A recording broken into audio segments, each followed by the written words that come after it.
Ladies and gentlemen. All I know is you never had the makings of a varsity athlete. What is it with you and this obsession with this varsity crap? People come to us because we don't sell them on anything. They can't refuse because of the implication. You wonder ever you're a bad man? World needs bad men. We keep the other bad men from the door. Some things are a matter of duty. The world's greatest radio show in Tennessee. That doesn't sound right, but I don't know enough to dispute it. And I was about to take advice from a clown who dives headfirst into the shallow end of the booth. It's Talk Sports with John Reed and Cody McClure.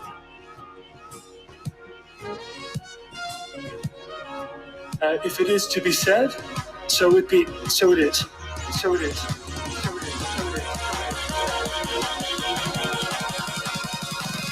It's a Tennessee thing. Well, I'm holding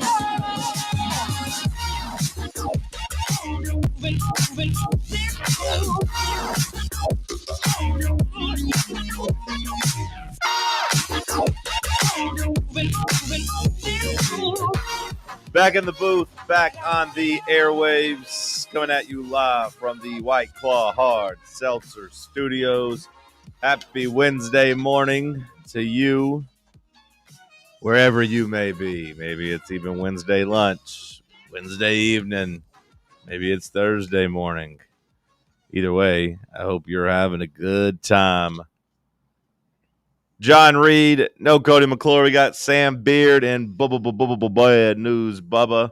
We will talk sports for the next 3 hours. I owe Sam lunch as he bet the under on Cody's promise to, quote, not miss any time before, during football season. I forgot about that. I didn't even think that was going to come up this early. Yeah. Sam, I said he'll make it. He'll make it to October 15th, and Sam's like, nope, zero chance. So lunch is on me today, boys. As Cody said, he woke up feeling sick, so hopefully he's okay. Hopefully he's okay. You had to just send him a text there to make him feel a little worse. Hopefully he's okay. Hopefully there's no COVID. As big of a boy as he is, it might put him down, even though COVID's not real to a lot of people. I told Bubba, what if it's his new bit where he says he's out and then he shows up and tries to, it's like, I powered through. That would be funny. It'd be great. It'd be interesting for Cody, but it's not the type of guy he is. But hopefully he's okay. Sam, you good? Yeah, I'm doing pretty good. Kind of had a weird afternoon. I went home and, nice weather outside, so I wanted to get out and stretch the legs a little. Went for a nice little walk around the neighborhood. And I got I think I got catcalled by these had to be at most 14-year-old emo girls. Oh. Jean shorts down to we don't the clap ankles. for grooming, Bubba. We don't clap for grooming. And they were just I had headphones in and I was listening to a podcast, and I'm pretty deaf, so I was putting that thing up pretty loud, and they were just sitting on the side of the road where I had to walk past, and I heard them barking at me. And then I walked past again and I hear it again a second time. And then I'm making just a bunch of laps around my neighborhood just to get a few miles in. And then they're just following me to different corners of the neighborhood. And it was just very strange. Wow. As I got home, on my final lap, they're just still coming in from one other direction. And I walk into my front door about to go eat dinner, and I'm like, maybe this is just the last night I'm alive. They might just come through my front door and just murder me with an axe or something. How did it make you feel? Uncomfortable? Threatened. I really didn't know where that was going. I for a second, I thought you were going to say some male construction workers. I thought maybe we'd get to some 55, 60-year-old women. I would have rather had that. Obviously. Yeah. And I honestly wasn't expecting to get to the 14-year-old emo girls. Didn't really feel legal, It's not your fault. No, you didn't do anything. You weren't asking for it. You were just trying to go on a walk. just out there trying to enjoy nature and get a couple steps in. I'm saying those girls are being raised right. I've been known to bark at times, so I'm glad to see that continue. Whoa, whoa, whoa, whoa, whoa. Sam, did you feel objectified? Did you I feel? did. I felt like an object for a little bit. Mm-hmm. Did you realize how most women probably feel when they just try to go out into public? Yep. Really gave me some perspective yesterday. Did you play it up though? Did you be like, oh, this gives me some juice, and you're just like, next time I come around, I'll do a little something different. Sam's gonna wear a cutoff next time. Yeah, not really. Sam's gonna pop the shirt off next time and really give him a show. Give him a flex next time, Sam. Give him a flex next time. Well, congrats to you, handsome. I look at me. I just go on a walk and I get barked at.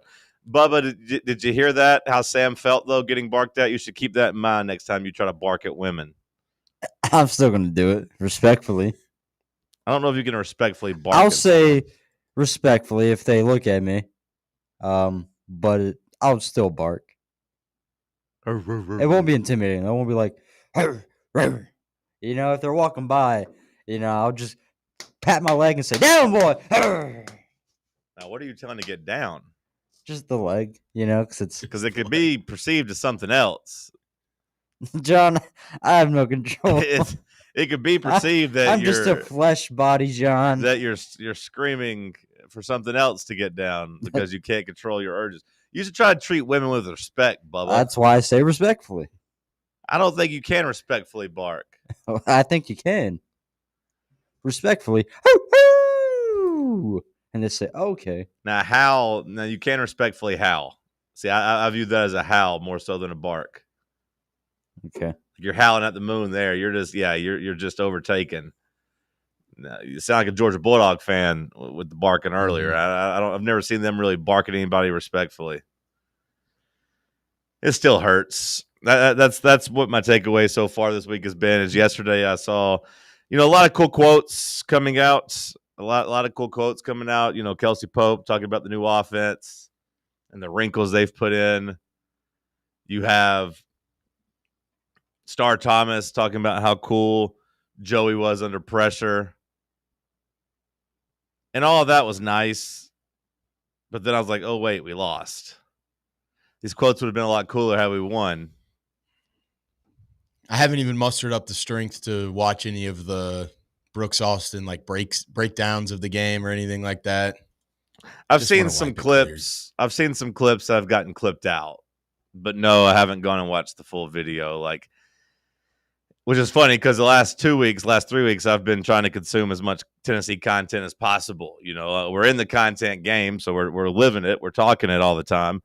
But also I want to see what other people, what national people are saying, what Brooks is saying, what, people were previewing and recapping Syracuse and previewing Georgia. I want to see what people say. This week has kind of been like, I'm not ready to hop back on that horse just yet. You see the cool quotes, like I said, Star Thomas praising Joey. Strap the little bell to Star. Let him walk around rattling like a good cowbell. Let's just ride him. Hold your horses. I'm sorry, it's big bad Deshaun Bishop, but he should be number 2, Bubba. Nah. So, I don't know if Josh. I don't think that the order matters when they're both getting around 10 to 12, carries a game. Well, I don't want 10 to 12 carries per game. I want 15 and 8. That's crazy. And 0 for Peyton Lewis. No offense if he's listening. I haven't seen it. Has he had one good carry this year? Outside of the touchdown, I guess, to start, Syracuse? Probably. Cool celebration. Well, it was a cool celebration, 1 yard out. I mean, I give him a success on that. I don't know if it was anything special, but yeah, I want 15 to 8, Bubba. Or 18 to 12, 18 to 10, something like that. But yeah, I haven't gotten into consuming all the content, which, makes the freaks over on YouTube and everyone listening to this even more special. We appreciate you still hanging out with us after a heartbreaking loss. It is tough. It is tough to get back out here sometimes and talk about it. The good news is I've been through the dark days. A lot of my radio career spent during when Tennessee wasn't very good at football. So I'm all right coming in here and talking about my 2-1 still in the top 15 Vols that still have a chance to go and make the playoff. Bubba, did you have anything interesting last night? The Emperors got their first win finally. Hey, no longer 0-3. The streak stopped before it could ever truly continue to start. The Emperors? That's what we call ourselves. Who the hell picked that name? A couple of guys. Is it like a Star Wars reference? Nope, it's just penguin. Emperor penguin. Okay. And so our logo is a little penguin with a crown on. Okay, that's cool.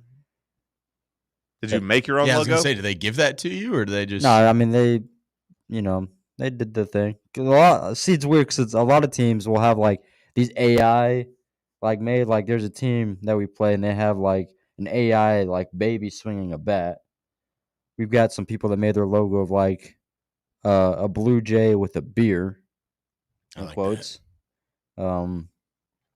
Just, I feel like you make the logo, but, like, not everybody also has a logo either. Some guys just wear, like, all red. Some guys wear all gray, but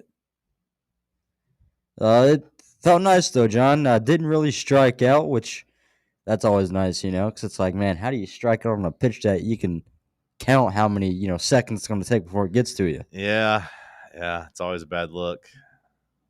But congrats to you last night for getting a couple hits and not striking out.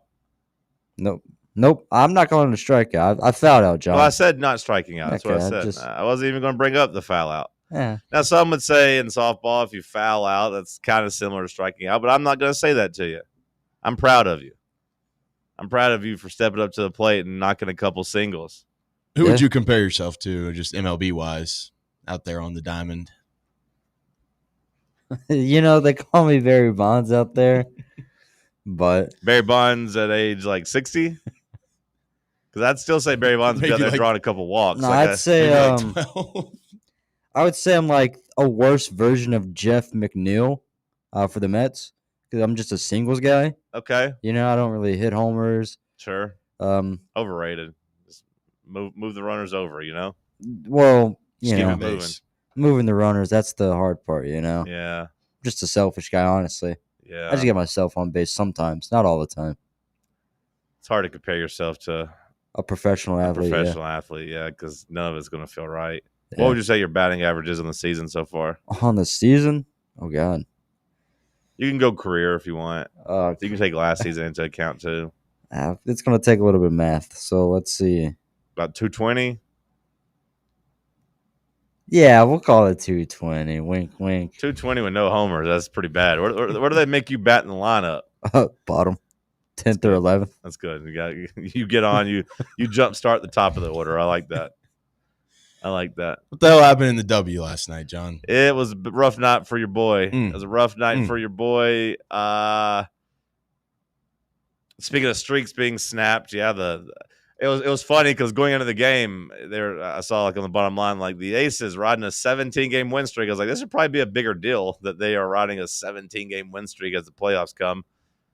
But they really, yeah, they were riding a. So they were just not. They were kind of dead in the water. They finished 30-14. Yeah, no, they were dead in the water. 17-game win streak. It's funny because they didn't lose after I watched them get beat by 55. Like they got when I was in Vegas. Their last loss. I was there when the Minnesota beat them like 109 to like 55 or something crazy like that. I was there.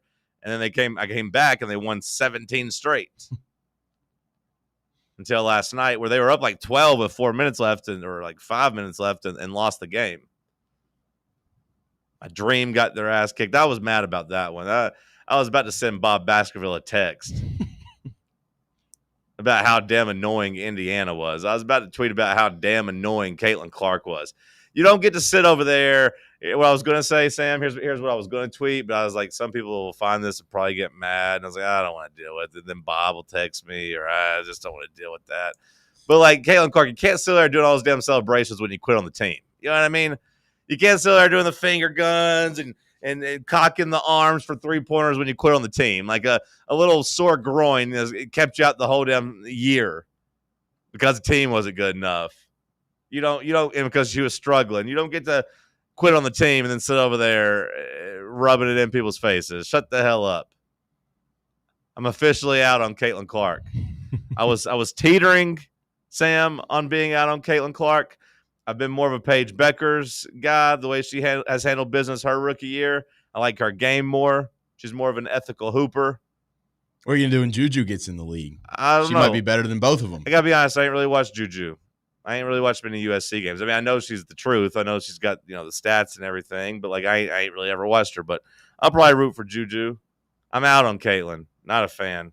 And I definitely don't like that big woman in Aaliyah Boston. She's rude, mean. I was mad last night. That's how I spent my evening. That and watched a movie and ate some food, and now we're here. We're ready to talk sports. Sam, send us to our first break. We'll come back. We'll dive into some football talk. College or NFL? Find out next. Stick with us. It's Talk Sports on Fan Run Radio. Big Orange Country's home for sports. This is Fan Run Radio. Yee-haw! I've been hooting and hollering ever since I started betting with the VIP Play app. VIP Play has more than 200 leagues, every bet type you can imagine, live betting and live hosts, all with 24/7 support from real live people when you need them. Start betting better with the VIP Play app today. Don't be a better, be a better with VIP Play today. Download VIP Play today or head to VIPPlayApp.com. Make sure you use the promo code FANRUN to take advantage of their welcome bonus and so they know that we sent you. Gambling problem? Call 1-800-88-99789. Must be 21 or older and located in Tennessee to bet. Ready to launch your career? Axel Logistics is a leading third-party logistics company where excellence is an energy. With an award-winning culture, Axel proves that positive outcomes come from a positive environment and a work hard, play hard mentality. At Axel, the drive for success is infectious. And with an uncapped commission structure, hard work isn't just noticed, it's rewarded. For those with big goals and even bigger dreams, Axel Logistics is the place to start your career. Today, we raise a glass of Jameson Irish whiskey to the sport of football. Hear, hear!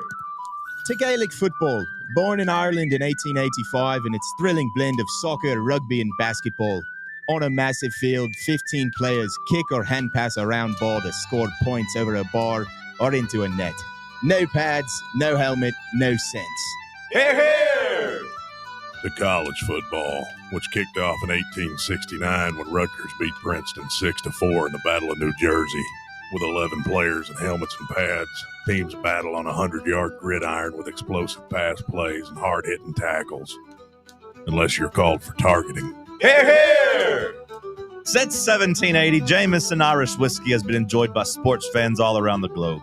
Whether your football is Gaelic, American, or even soccer, we can all agree on super smooth Jameson Irish whiskey.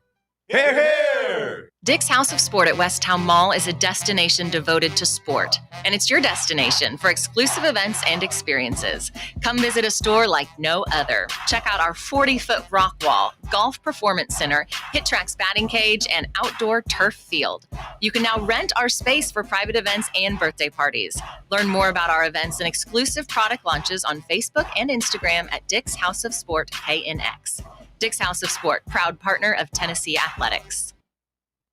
Got a problem tree looming over your home? Call ECR Total Landscapes. Whether it's trimming, removal, or storm cleanup, our certified pros get the job done safely and efficiently. We're licensed, insured, and ready 24/7 for emergency calls.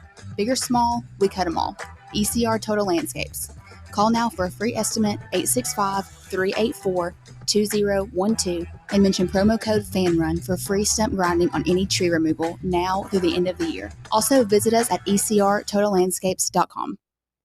Good morning. It's been a mess since early this morning in East Knox County as THP's had their hands full with several different accidents out here on I-40 east and westbound around Strawberry Plains Pike. Trying to clear all this up right now, but also having to deal with some serious fog out on this side of town over here on I-40 again around Strawberry Plains Pike. Starting to build even more now southbound 75 coming out of Campbell County down into Anderson County.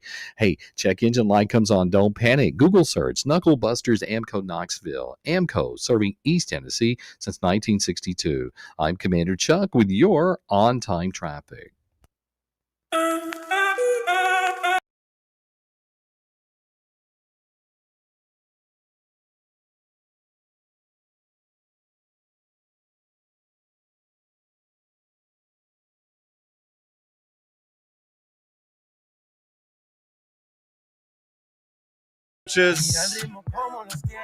Was Kelsey Pope taking a shot at Nico yesterday when talking about Joey Aguilar's deep ball? 100%. Kelsey Pope coming out talking about how the offense has looked a little different, talking about the evolution. A lot of people giving Tennessee credit for changing their offense. People had talked about their offense being stagnant. Kelsey Pope talked about that, said like after the Ohio State game, the offensive coaches kind of got together and was like, hey, we got to do something different. We got to figure some things out. We got to evolve a little bit. I think you can see that early on with Tennessee's route trees, their route patterns. I think you see it with how they even just line up. You know, they've gotten away from some of their patented splits that are, 40 yards wide. They said, hey, let's get a little bit more modern, or at least a little bit more NFL, I should say, and let's adapt a little bit. And I think it's paid dividends so far. I think it paid dividends against Georgia. Didn't get you out of there with a win like we've talked about. That kind of makes me sad. But Kelsey Pope was going through and talking about just the wide receivers being better this year, and whether it was confidence or technique on making plays down the field. And he just said catching deep balls, a lot of times it ain't about arm strength. You got to give guys a chance. When balls are perfect, we'll take those, but 60% of the time, 50% of the time, the receiver's got to go make a play. Joey does a really good job of just giving our guy the chance. He's putting air up on it. So even if you're not running this route, I can go back and attack it, because a lot of times DBs are looking at us. He can't play it. So he gives the guys a chance to actually make a play, which I think that was probably the biggest problem with the offense last year, was just the overthrows on the deep balls. You could maybe say right tackle play. You could maybe talk about just Nico's feel for the game, his leadership, whatever. But like if I could boil one thing down that was the problem with last year's offense, it would just be missing the shots they had and not even having a chance to draw the pass interference play or to, go up and make a play and catch it. From day one, from game one, Joey Aguilar has given his guys a chance to make those plays. He has given those guys a chance to go up. The throws against Georgia that ended up as long touchdowns, they weren't perfect. You could argue they were they were underthrown. You could argue that both of the touchdowns, or at least the first one was underthrown. The second one might have been a little overthrown, actually, because the defender kind of pushed it back into Brazel a little bit. But again, it's those 50-50 balls that Kelsey Pope is talking about, that, you give the wide receivers a chance, and you hope that they are, A, looking at the ball, they know when it's coming, and B, they're taller and faster and stronger and more talented than the defensive backs guarding them. So far, that's been good for Tennessee. That was missing last year. Did you see the talk that Nico's already reached out apparently to 4 teams? Really? Yeah, that's what Austin Price. Does it say which teams or no? I just said teams in the SEC, the Big 10, and the Big 12. Hell, there might even been an ACC team, but basically they've been trying to go ahead and get out of UCLA.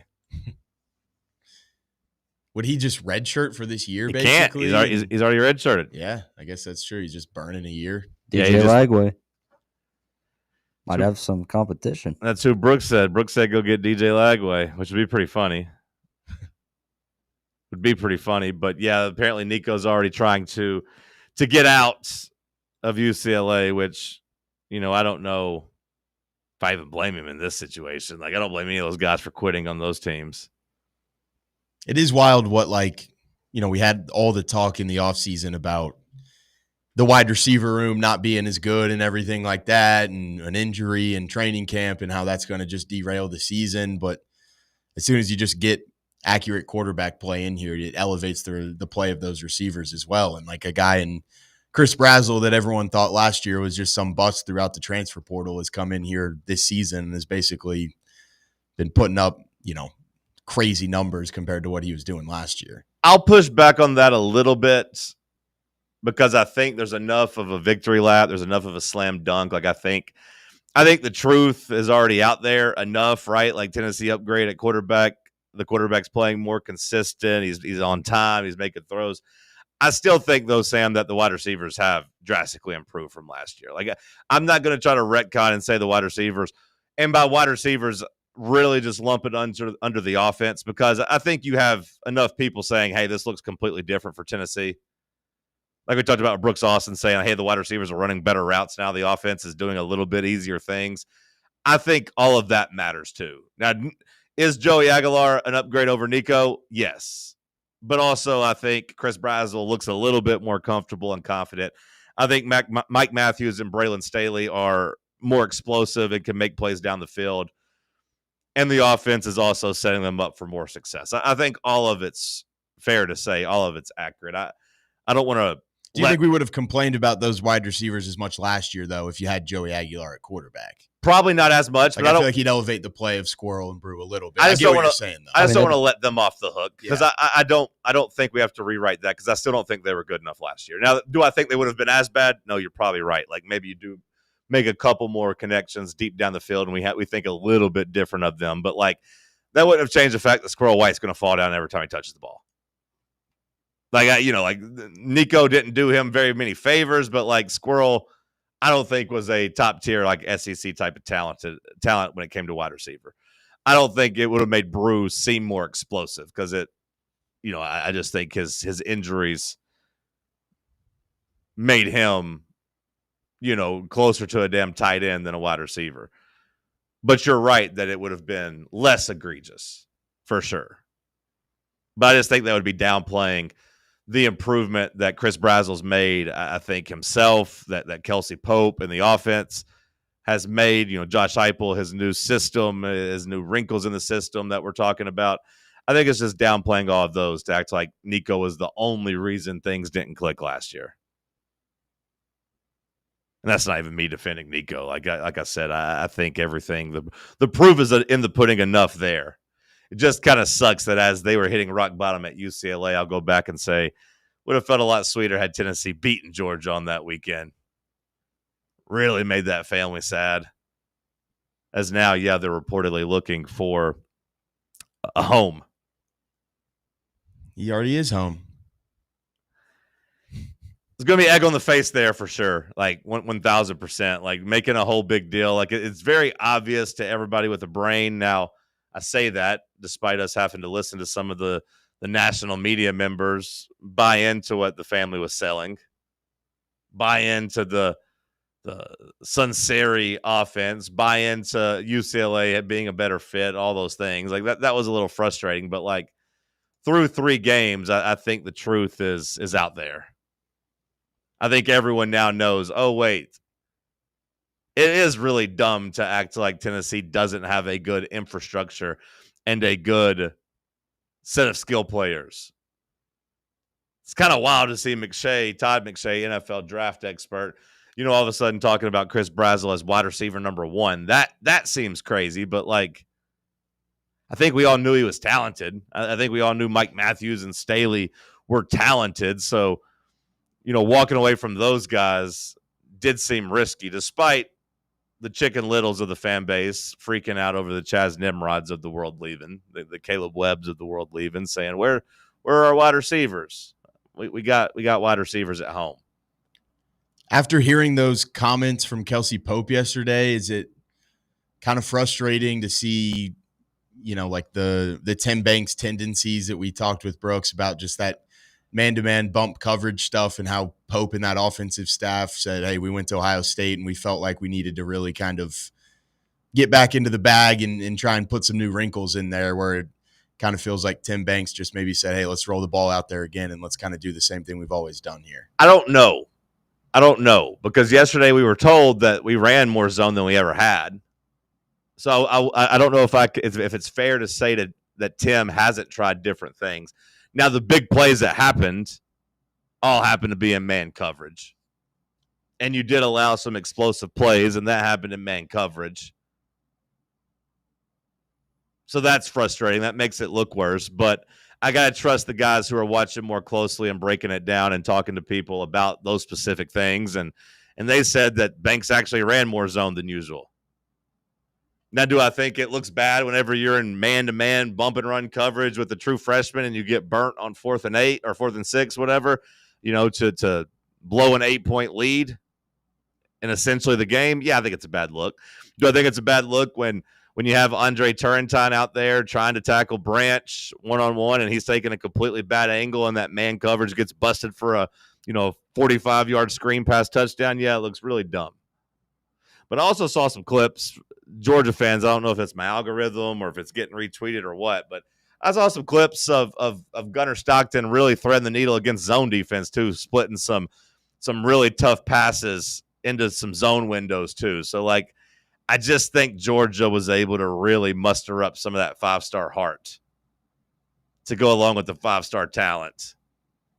And I think they just rose to the occasion, which we know championship programs do. We hope we're building one. We hope that we are building one that you can go out there and win those games. Steal those games. We ain't quite there yet. Like we talked about, you gotta cut the head off of the king. You gotta double tap the zombie, as my friend Jesse Simonton said. Go listen to Slow Mesh after this show is over if you want to listen to some more college football talk. But you got to go and you got to be willing to cut their head off. We know Tennessee didn't do that. So with Tim Banks, I don't know if it's fair to criticize him as much as everybody has been. Where do you stand on it? Bubba, you feel free to weigh in. But when you look at the defense, I think with most guys across the country, look and say, hey, you're without 4 of your top 8 guys, 4 of your top 9 guys. That's fair to say, right? With McCoy and Gibson, those are 2 of your top 8 guys. Hobbs and Jackson Moy, those guys are 2 of your top 8 guys, right? They would be if it was just your starting 11, those are 4 of your best players. I don't know how many times we'd look and say, hey, the defensive coordinator is letting us down as he's trying to piece together a defense, as he's losing, his best player in Jamad McCoy, maybe his second best player coming into the season in Ricky Gibson. I think on paper we would have said at least McCoy was the best and Gibson was a top 3 or 4 guy. Now, you could say, and you could be critical of saying, hey, well, yeah, that's why you can't have bump and run coverage when you're down to your 4th cornerback with Ty Redmond, who's not even really supposed to be out there. You could criticize that. But also, I think, like we said, you got to mix up the coverages. You can't be in zone every damn play. And I still maintain that if I'm Tim Banks, if I'm John Reed, and I'm looking at that, I said it on Monday, I would take that situation probably again if given the opportunity. Hey, it's 4th and 6. Gunnar Stockton's going to throw this ball to the pylon, and it's going to have to be a really, really, really damn good throw, and it's going to have to be a really, really, really damn good catch to tie the game. I think I'd lock that in. I think I'd roll the dice on that again. They made the play when they had to, and the lights were bright. You got to tip your cap. If you're Tim Banks, is that a bad play call? I don't know. Some of my friends have been saying, you got to have safety help. You got to have a safety there. You can't have one-on-one coverage. I don't think there's any safety out there, especially in college football, that's getting to the pylon there. The safety is going to take the middle of the field. Now, you could say that maybe that means Redmond has outside leverage and is able to get out there. Maybe. I'd listen to that, maybe. Wasn't no safety going to get over there and knock it over? Maybe at that point, Redmond makes a play, possibly. I do think it was a tough situation because, you're down 2 guys on that D line, so you're trying to get home as best as you can. So you're playing some man coverage and trying to get some one-on-ones. But, also at the same time, you don't want to just give those corners a bunch of safety help because you'd like to kind of have another man creep into the box sometimes if you are down a little bit on that D line. So I mean, it's a tough one to kind of wrestle with, and you are probably right. It's just a perfect ball on a fourth down where it's a crazy scenario, and you kind of just got to tip your cap. It just sucks that it comes on a fourth down where you could have. You feel like most teams would have probably dropped into zone in that kind of. Yeah, maybe. And maybe like, the safeties were up and you're kind of crowding the line, and you're also like have somebody responsible for Gunnar Stockton trying to scramble on fourth down, because I feel like that was what I was thinking in the stands is don't let him get out of the pocket, don't let him scramble.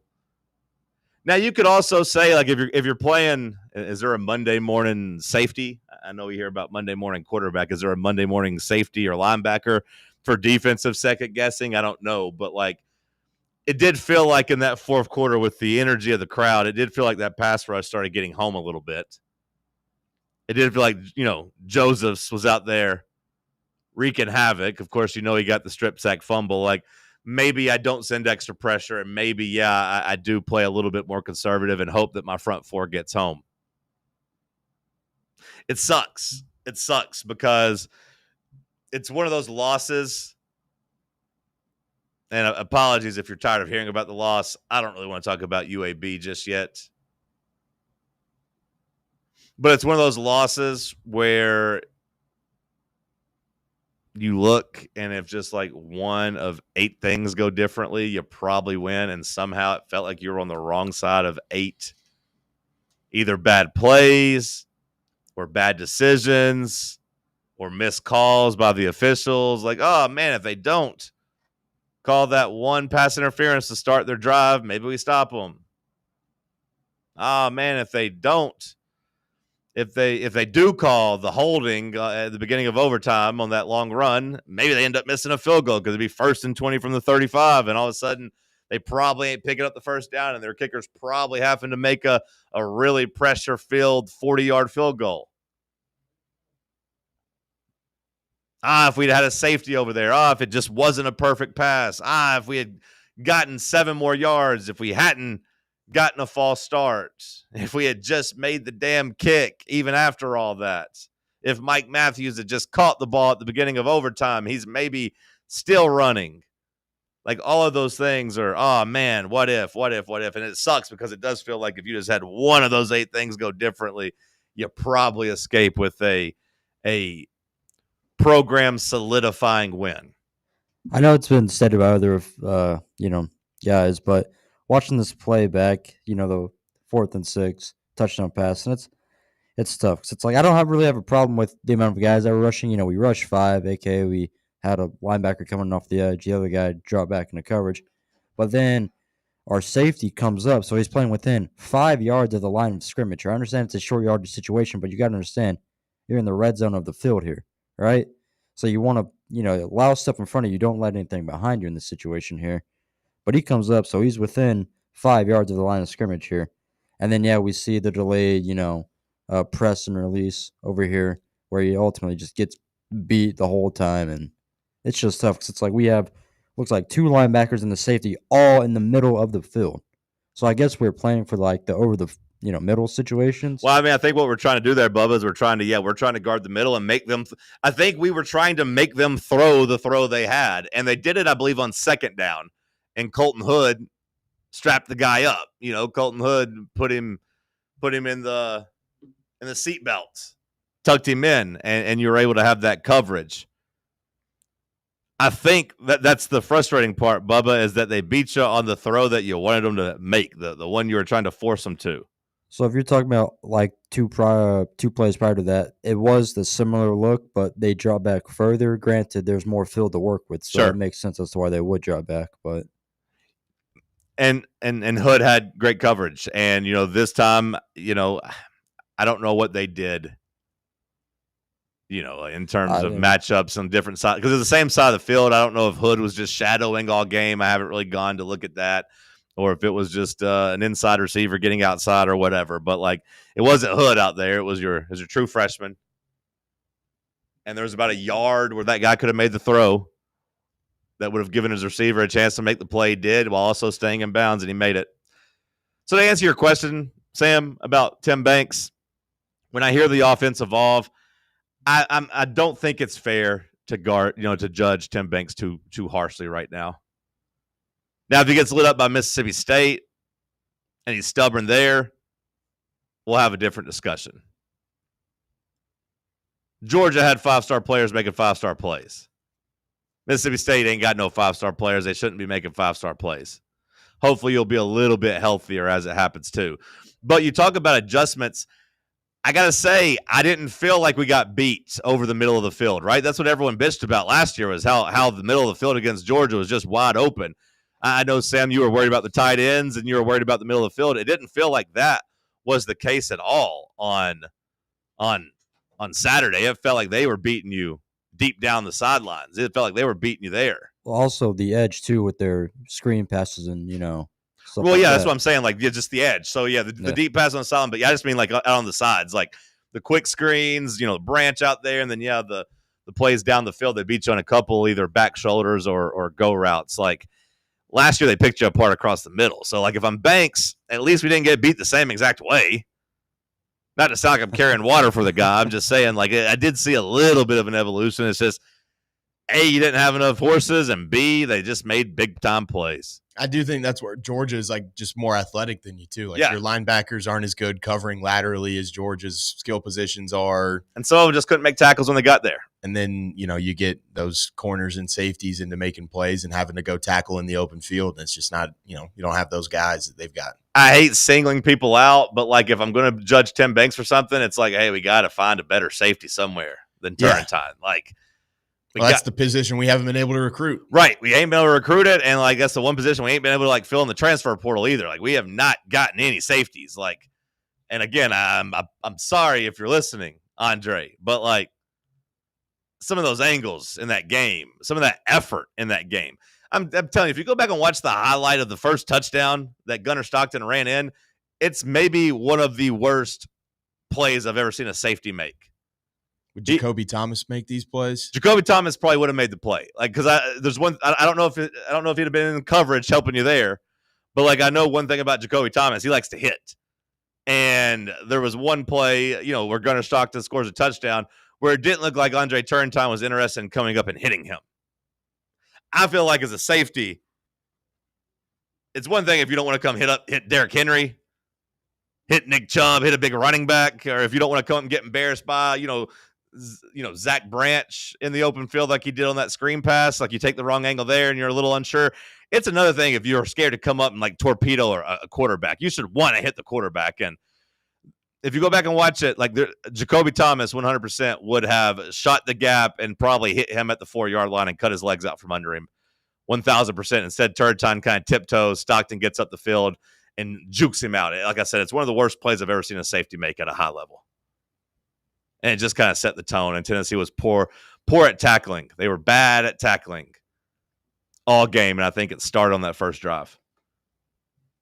We'll continue the conversation on the other side. More Joey Aguilar, more quarterback, more defense, more Tennessee talk coming at you. Can't get enough Fan Run Radio? Download the free Fan Run app and take the best Tennessee sports conversations with you wherever you go.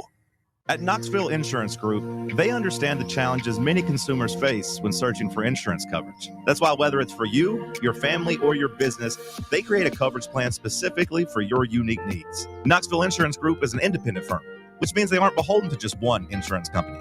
They search multiple companies acting as your negotiator to find you the best possible policy and price. Start a quote in minutes at KnoxvilleInsuranceGroup.com or call them today at 865-694-9788. White Claw is taking hard seltzer to new heights with White Claw Surge. At 8% alcohol, White Claw Surge is a stronger wave of refreshment that doesn't compromise on taste. Available in 4 bold waves of flavor like ripe blackberry, citrusy blood orange, zesty natural lime, and tart cranberry. Check out your favorite retailer in-store and online for the White Claw Surge Variety 12-pack and 16-ounce single-serve cans. White Claw Surge. Please drink responsibly. The number one problem we see at our clinic is delaying treatment. ED can get worse. Book your appointment right now. Call 865-544-8220. Prefer privacy? Book online in under 30 seconds at menspronknoxville.com. At our clinics, men's sexual health is the whole job. Look, I'm a normal guy too. I hate going to the doctor, but we've helped so many guys in here just like you. Even if pills have failed, our medical team is going to take the time to talk you through it. Same day in-house lab, and the treatments, well, they could change your life. Your local medical team has your back. ED, performance, Peyronie's, size and shape modeling. We tailor what works for you. I'll get to the point. Can you imagine epic performance and epic sex? Yeah, I said it. A stronger you is closer than you think. We're available right now. Call 865-544-8220 or book in 30 seconds or less at menspronknoxville.com. Men's Pro Knoxville, making it happen. For over 3 years, Crumble Cookies has served the Knoxville area. From Clinton Highway to Parkside Drive, even our friends out in Maryville have reached you, our fans, with the best cookies in the game. This fall, Crumble is gearing up for yet another fantastic season. Whether you're tailgating or looking for a pick-me-up after getting the kids from school, Crumble has you covered. Download the Crumble app to check out this week's rewards and features. And stop on by. Tell them Fan Run sent you, but don't miss the cookies. Hey folks, if you're in need of a lawyer, you need to call my friend Jerry Givens. I've known Jerry since high school and can personally vouch for him. He's East Tennessee through and through, and if you're going through a divorce, bankruptcy, or a DUI case, you'll need someone you can trust on your side to help you navigate the local legal system. You can trust Jerry Givens. Call the law offices of Jerry Givens today at 865-801-9250 to schedule your free consultation. That's 801-9250. Barley's has live music on weekends, general team trivia on Wednesday nights at 8 p.m., and now live sports trivia courtesy of the Knoxville Trivia Guys every Thursday night upstairs. The game starts at 7 p.m. and is free to play for everyone, so head on down to the Old City and show off your sports knowledge and win gift cards to Barley's. Use those gift cards to buy some delicious food and drinks, and you can take it all in with their wide selection of TVs and indoor projectors. Barley's Tap Room and Pizzeria.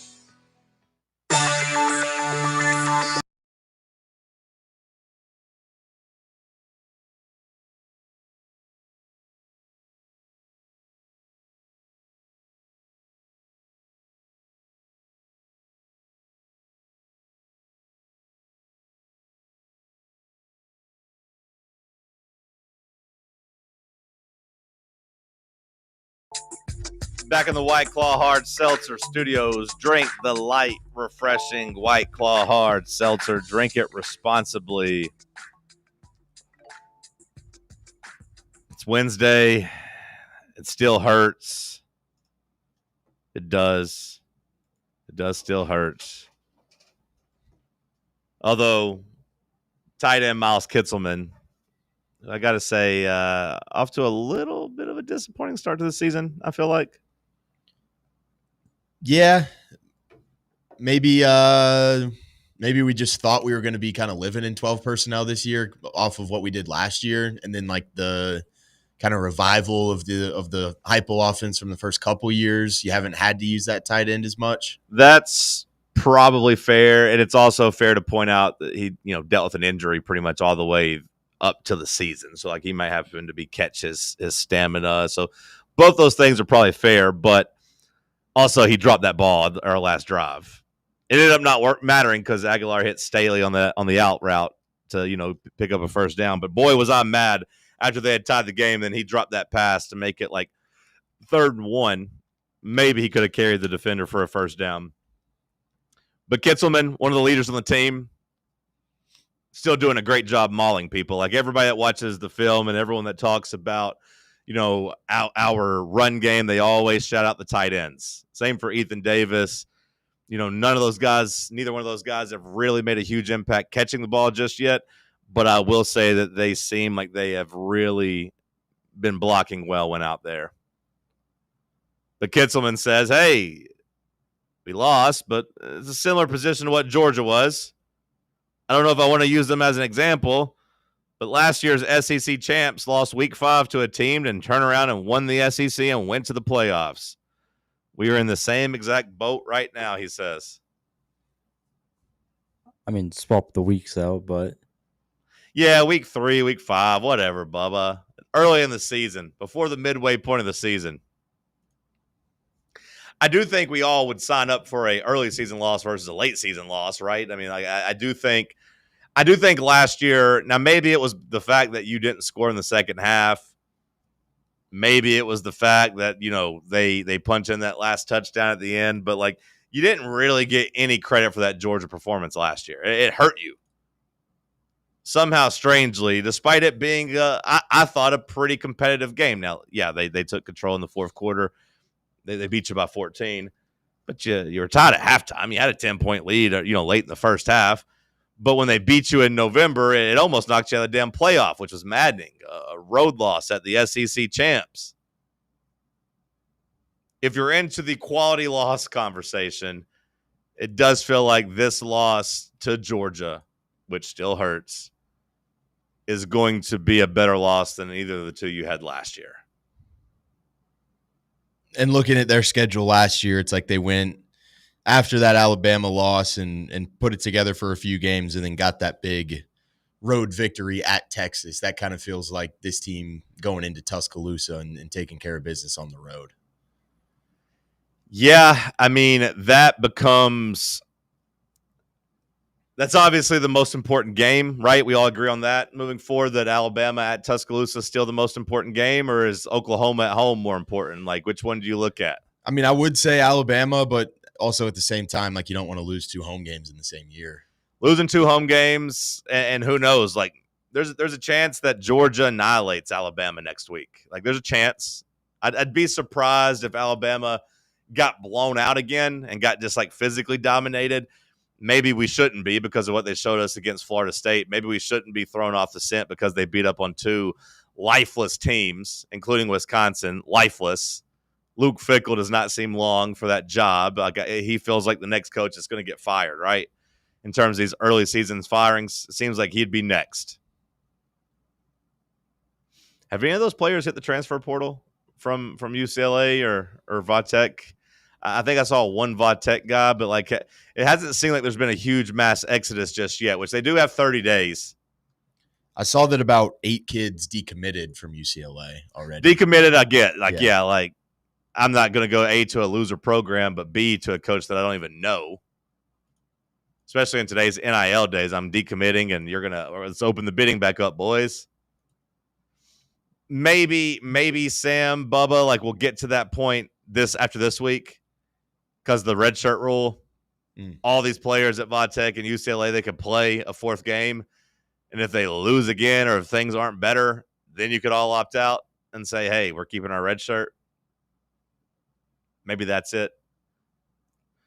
But Wisconsin, I feel like they're getting ready to join that conversation. It feels like their coach isn't very good either. It feels like he is just kind of running the clock out on getting fired. So I'm not ready to say Alabama's completely different just yet. I still need to see what they do against Georgia. If they lose to Georgia, does that make the Alabama game bigger or smaller, in your opinion? I think bigger for sure. I mean, it turns into a Alabama team that if you win, you can go knock them out of the playoff picture, essentially. And if you lose, it kind of really puts you in a tough spot for the playoff picture yourself. Yeah.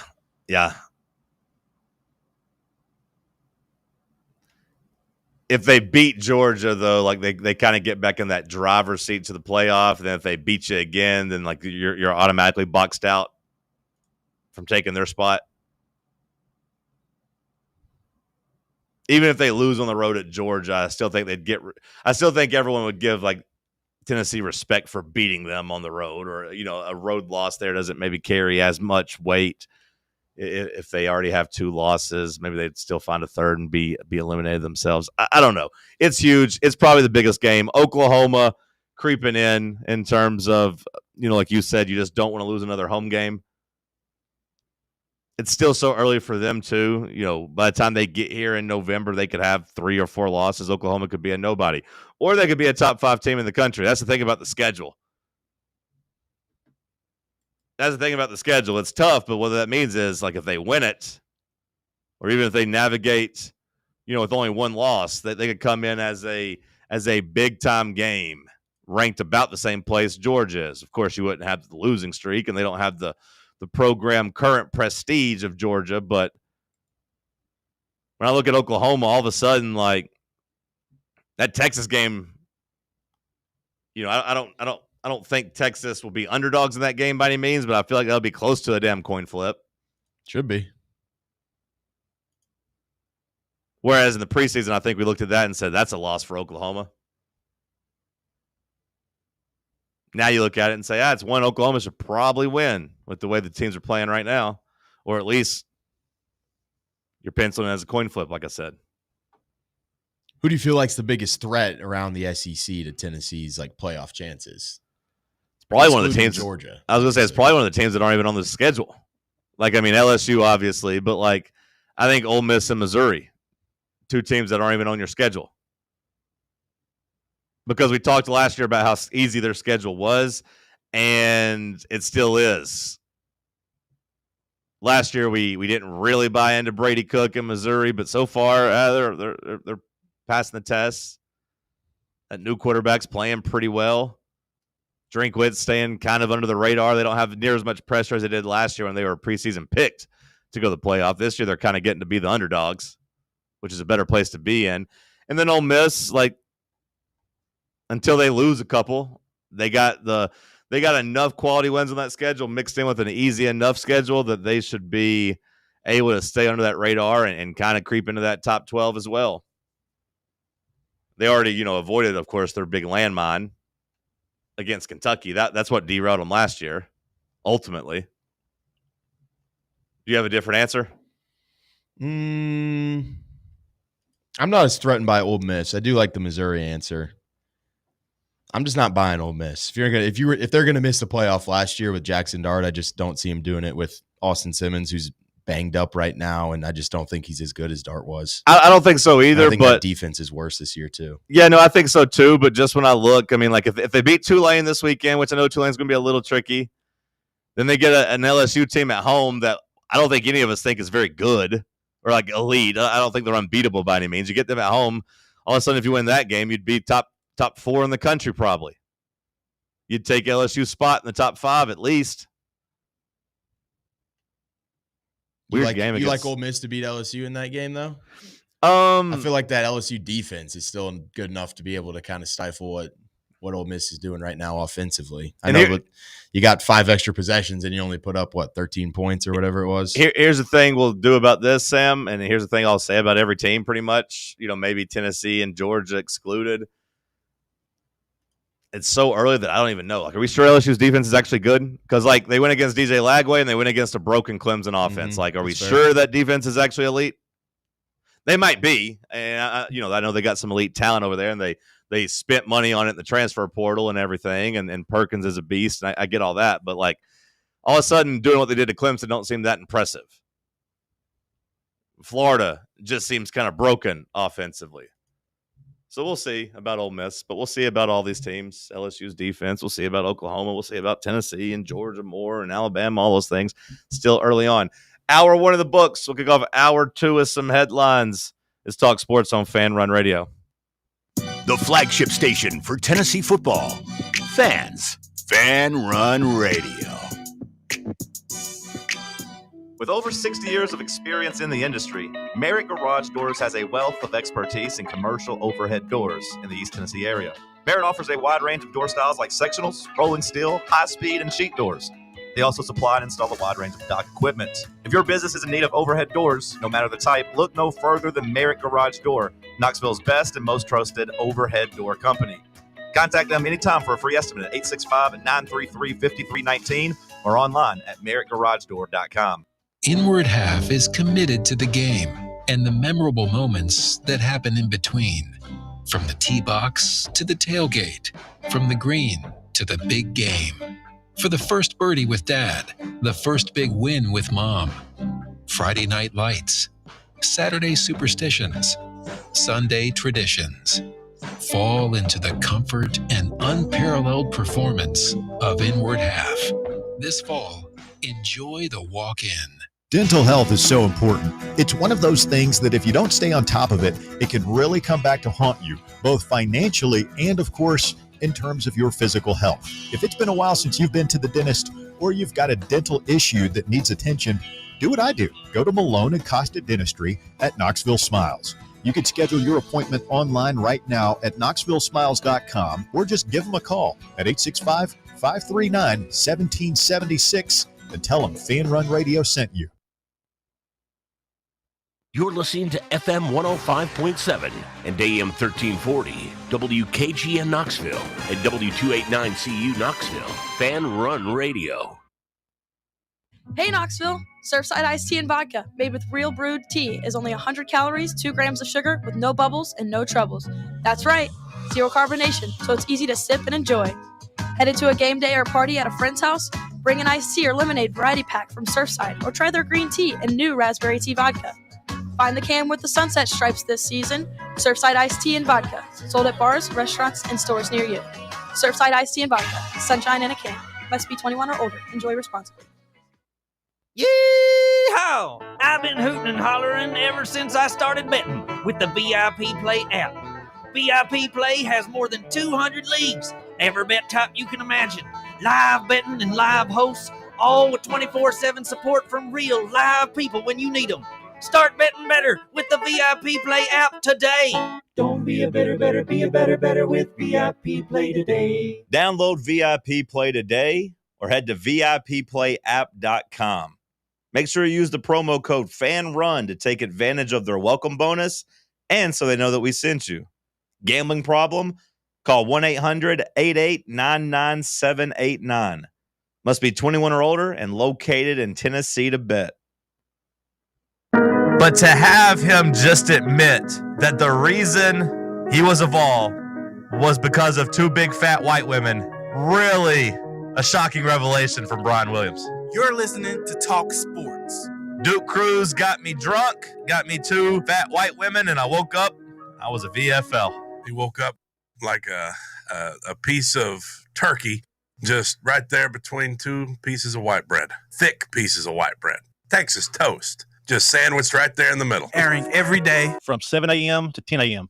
I bet they made him breakfast the next morning, too. That's the good thing about those big girls. You wake up beside them, next day they'll take care of you. They don't just leave or ask you to leave. Next morning you're going to get fed.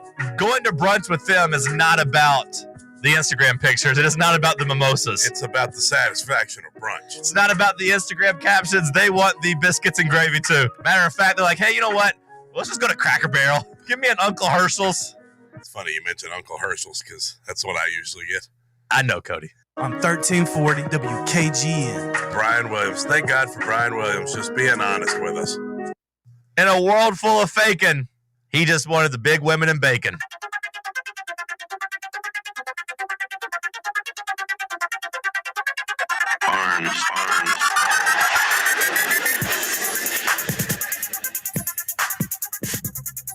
Hour number 3 kicking off here in the White Claw Hard Seltzer Studios. This batch of headlines brought to you by Knoxville Smiles.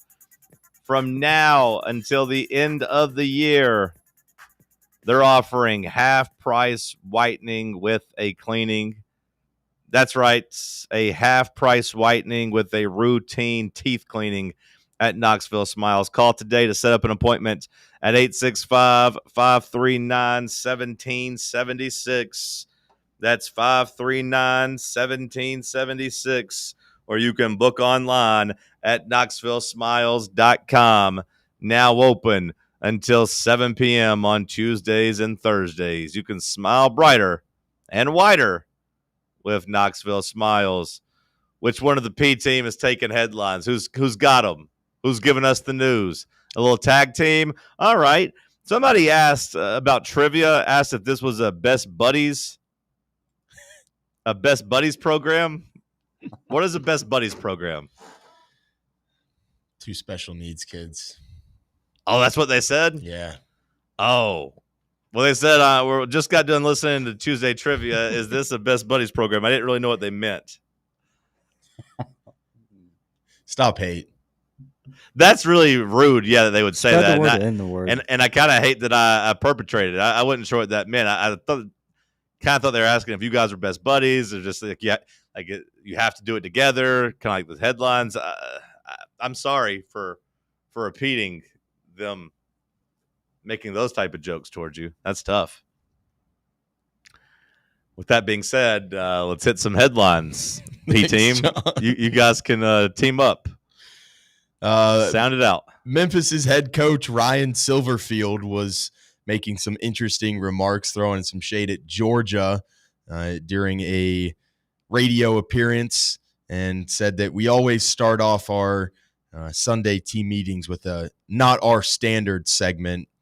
And he cited Georgia wide receiver arrested for driving 900 miles per hour over the speed limit. That's a weekly occurrence, so that's one that we'll show, taking a little bit of shade at the Georgia football program over there at Memphis.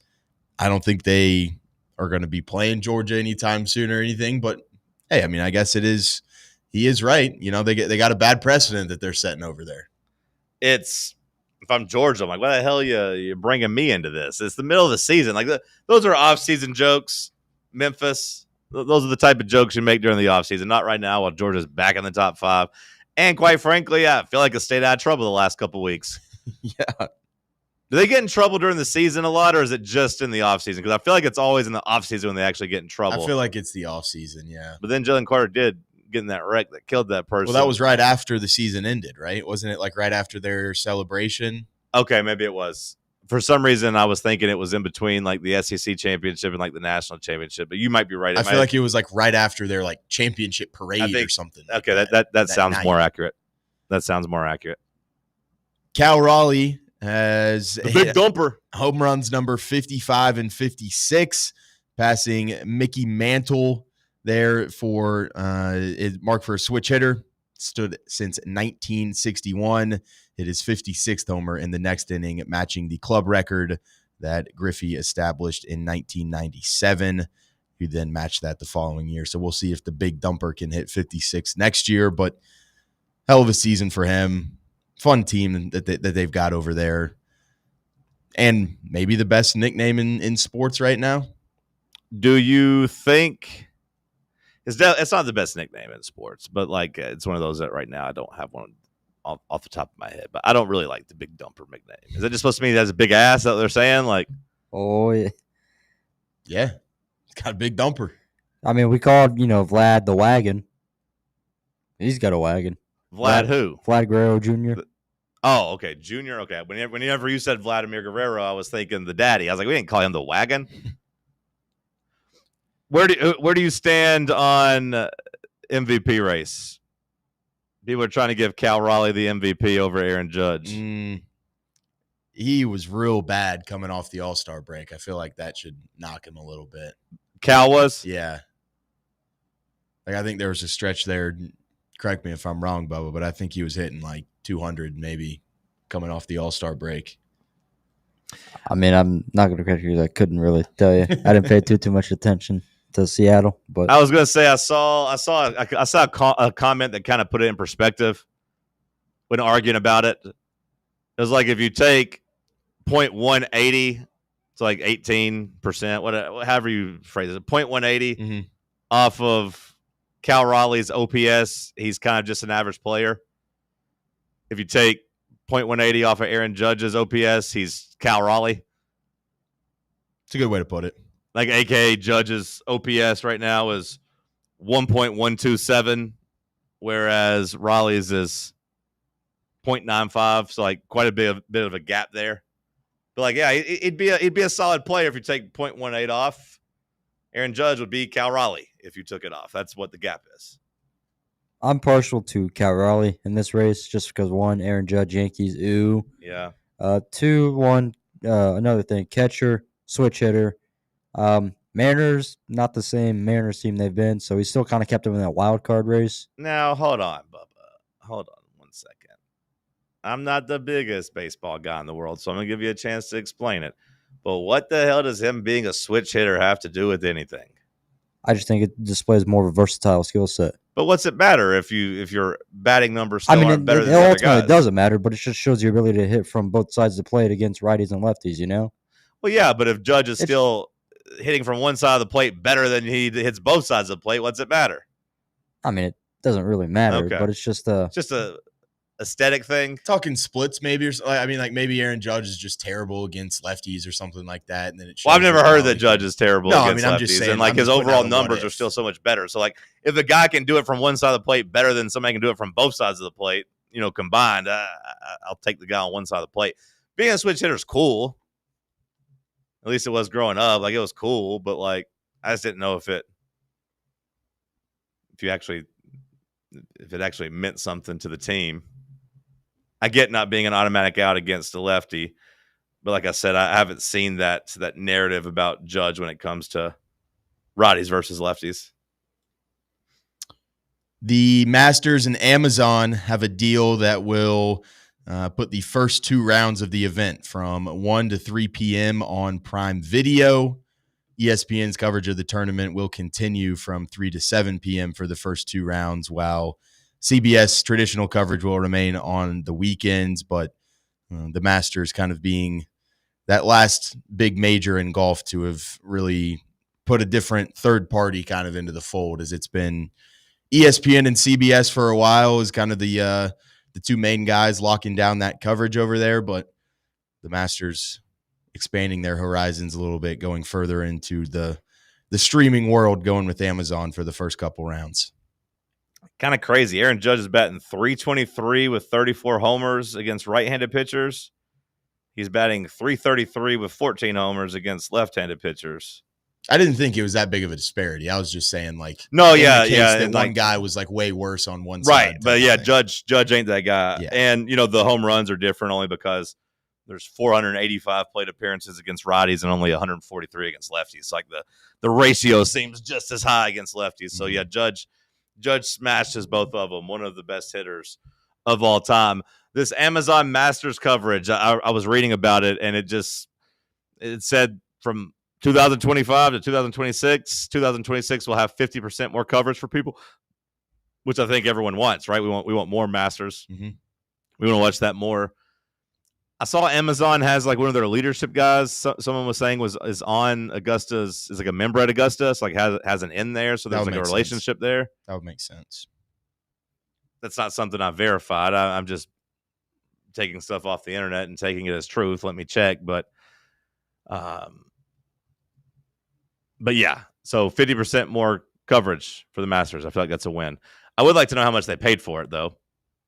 And who gets paid? Just the clubhouse, like Augusta National gets all to pocket this money? Does PGA get their cut? It's all Augusta. Yeah, that's not like a PGA sanctioned event right there. Oh, really? Just all through the Masters. So it doesn't count like on any of the PGA like leaderboards and stuff, or like the points and all that, or? Oh no, it counts for that. Okay. It's just like it's just not PGA. The PGA sanctioned. Tour like isn't getting a cut of that revenue. I don't think. Like that's just a standalone. I think it's similar with the Open Championship. Like that one's regulated by like the R&A or whatever instead of the PGA Tour and all that stuff. Okay. Yeah, it says CEO Andy Jassy, I guess, is a member there. Okay. The tinfoil hat's coming out for Tom Brady after the video has come out with him in the booth. It says that he meets with Chip Kelly 2 to 3 times a week to go over film and go through the game plan. Field Yates yesterday tweets that Tom Brady scheduled to call Cowboys-Bears for Fox in week 3. And who do the Raiders play in week 4? The Chicago Bears. Yep. Seems like a pretty big conflict of interest there. Do you feel like that's as big of a deal as people are making it to be? Like, do you think opposing coaches in those media meetings or once you see Brady sitting in there at the head, once you see Brady in the headset in the coach's box, like, yeah, I would not tell Brady anything. Like, I'm not giving them the rundown on like, hey, here's what we're thinking. When we get this look, we do this.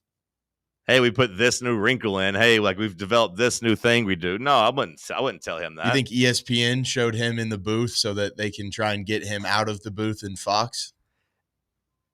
Kind of. Like I did kind of feel like,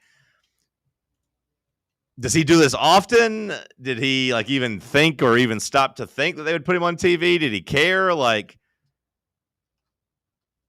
it seems very short-sighted from a guy that I feel like is pretty calculated. That's already been kind of like warned about this, I feel like. Now, the NFL and Fox did come out and say, hey, there's nothing wrong with him sitting in the coach's box. There's no conflict of interest here, but if I was the other teams in the NFL, I wouldn't love it.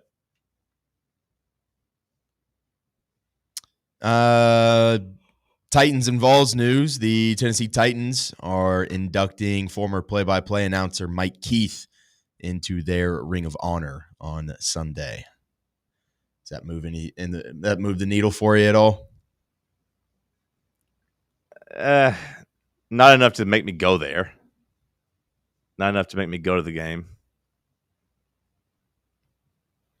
I got a wedding. He's the first. You got a wedding? I got a wedding on Saturday.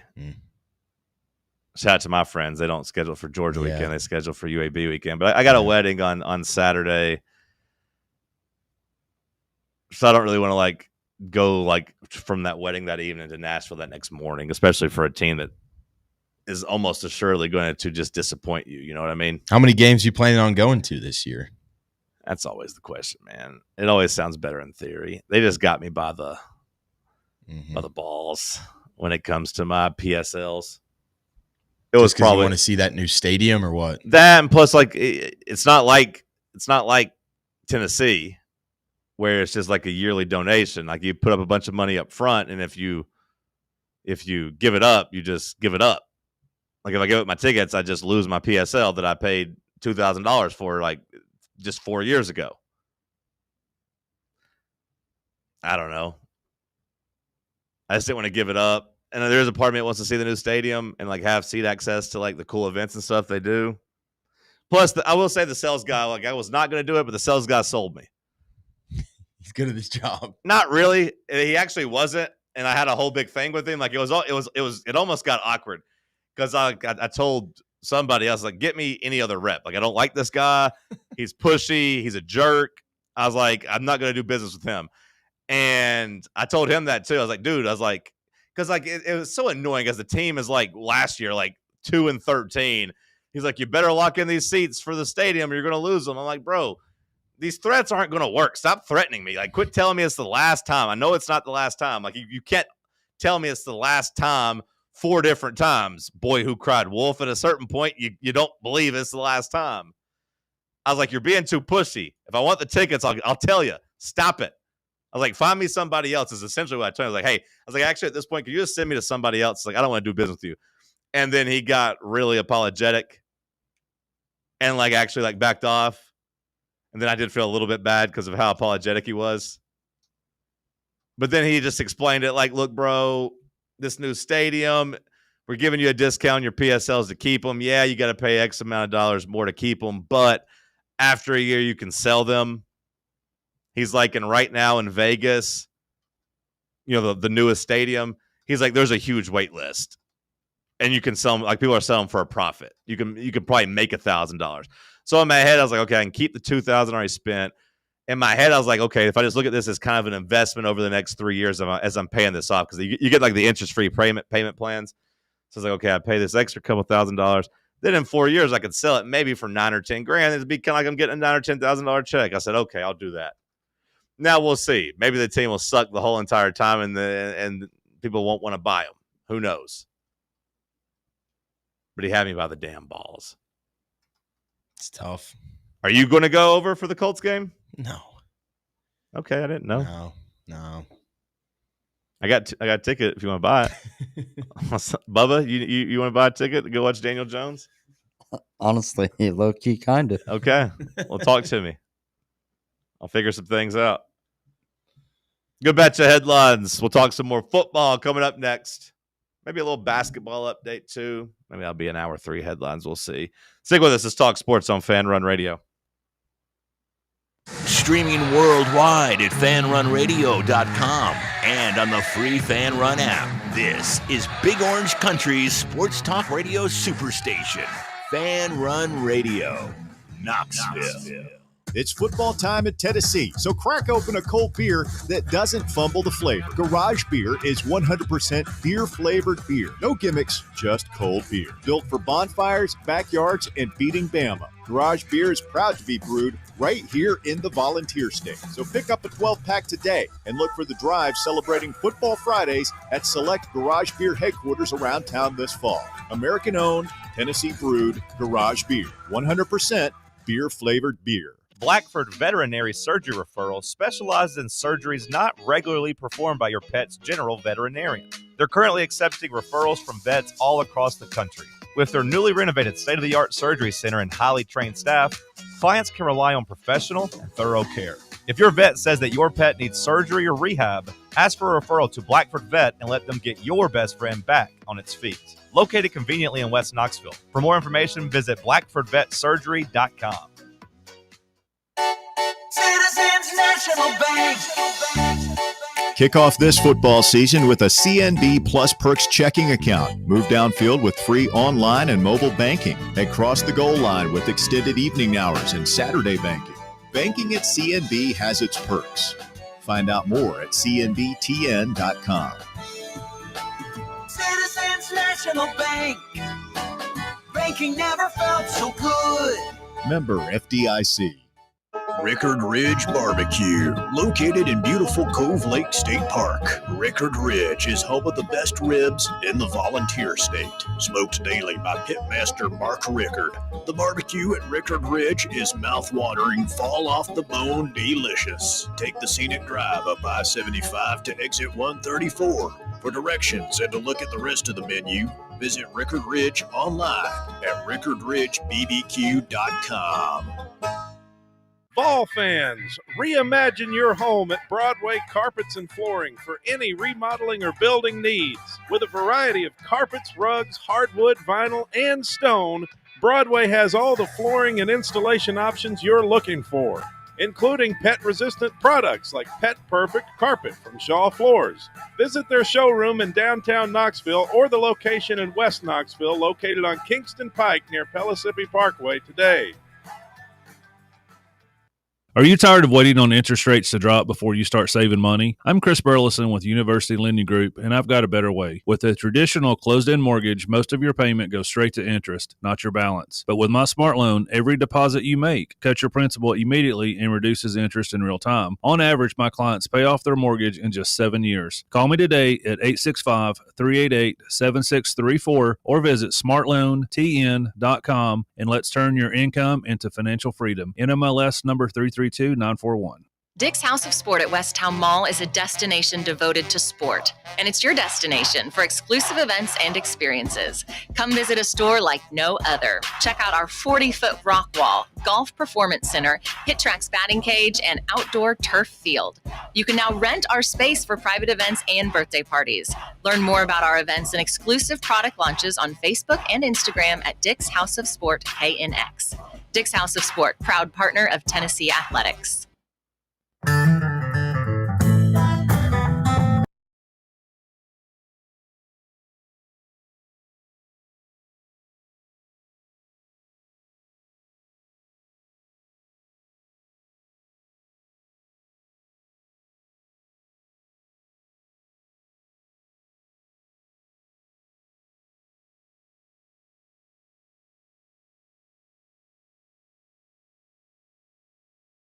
There's a black cat crossing the road. This feels kind of fitting. The guy just singing about his bad luck. Woe is me. Everything's bad. That could have been how Dabo Swinney approached things yesterday, but instead he did the opposite. He said, actually, no, it's not bad luck. Actually, no, things aren't bad. Hey, we're great. Hey, everything's fine. You guys are wrong. The Clemson program, it's great. If you're tired of winning, send me on my way. I'll go win somewhere else. Which I feel like if you're Dabo, I thought we had gotten past this, bro. I thought we had gotten past this. Tyler. That's still one of my favorite things from a coach the last couple of years. Tyler. As he's ranting, as one of the local callers has gotten into his head during their equivalent of Vol calls. I've been a winner everywhere I've been. I ain't never felt at nothing, Tyler. I thought we'd gotten past that after the ACC championship. Many smart people had penciled Clemson into the playoff. Many had penciled them into being a top 5 team. Hell, our college football expert, William Paston, had them ranked number 1 in the preseason. Said they were the best team in the country. Oh, they're loaded with talent. Oh, they're oozing with talent. Just look across the board. Dabo's back. Well, fast forward to getting choked out by Brian Kelly in LSU. Then having Brian Kelly put your face in it after the game, taking shots at you. Then you turn around and you get beat by Georgia Tech, which I don't think is embarrassing anymore. I think Georgia Tech solidified their program. Like, Key's a pretty damn good coach. And the stats there about how they perform, especially at home against top teams, like he gets it done. Haynes King, turns out was a 5-star for a reason. Like he or at least a high 4-star. He might have not been a 5-star, but he was a highly ranked quarterback. Turns out that was for a reason. He's pretty damn good. Now he ain't got no NFL career, but like you could do a lot worse as a college quarterback than Haynes King.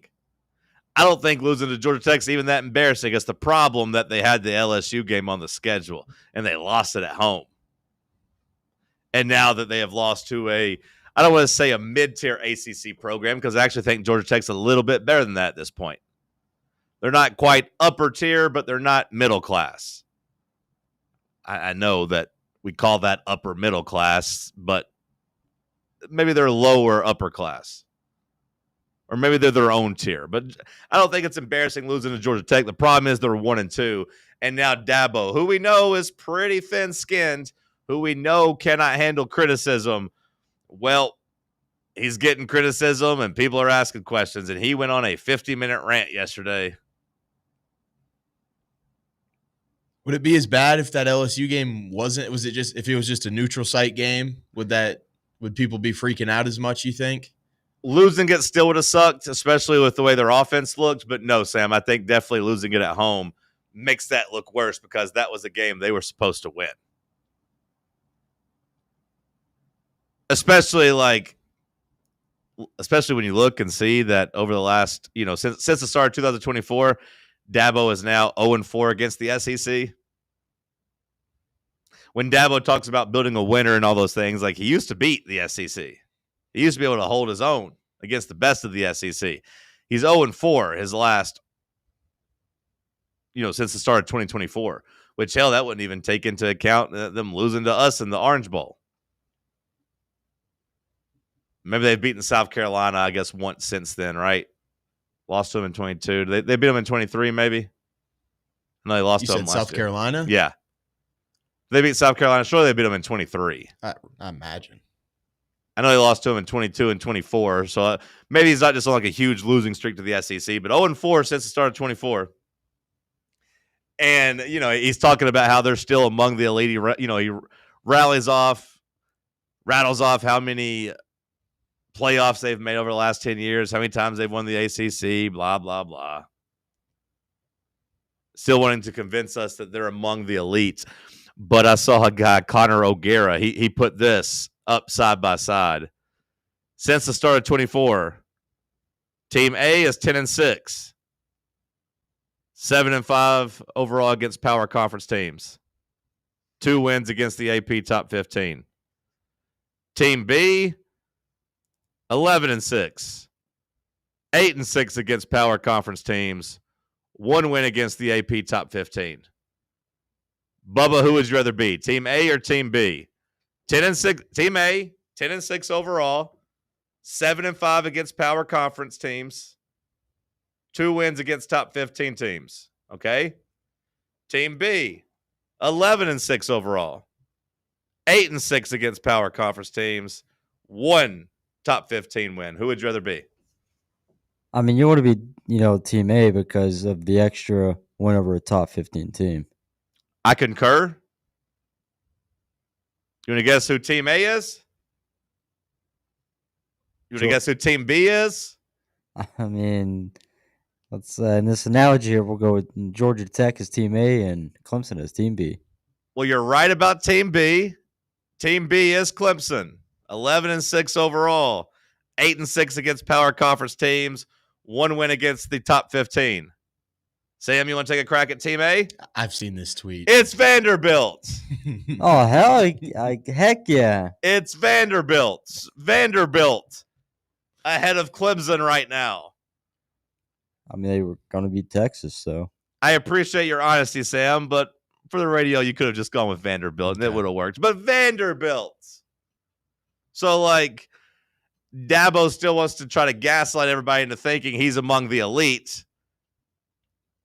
Over the last, 16, 17 games, he is right there with Diego Pavia. Which, look, Diego Pavia, that guy, he's got more staying power than I thought. They're better than I thought they'd be this year. I thought that the league would be gunning for them and they'd struggle, but that's not the case. They're 3-0. I give them props.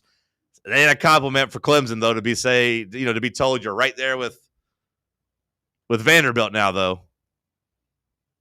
That ain't a maybe positive. They can go head-to-head in a bowl game. I'd pick Clemson, but it'd make me second guess. I'd probably want Vanderbilt with the points. If Vanderbilt was catching a touchdown, I'd probably want Vandy in the points. But yeah, 10-6, 11-6.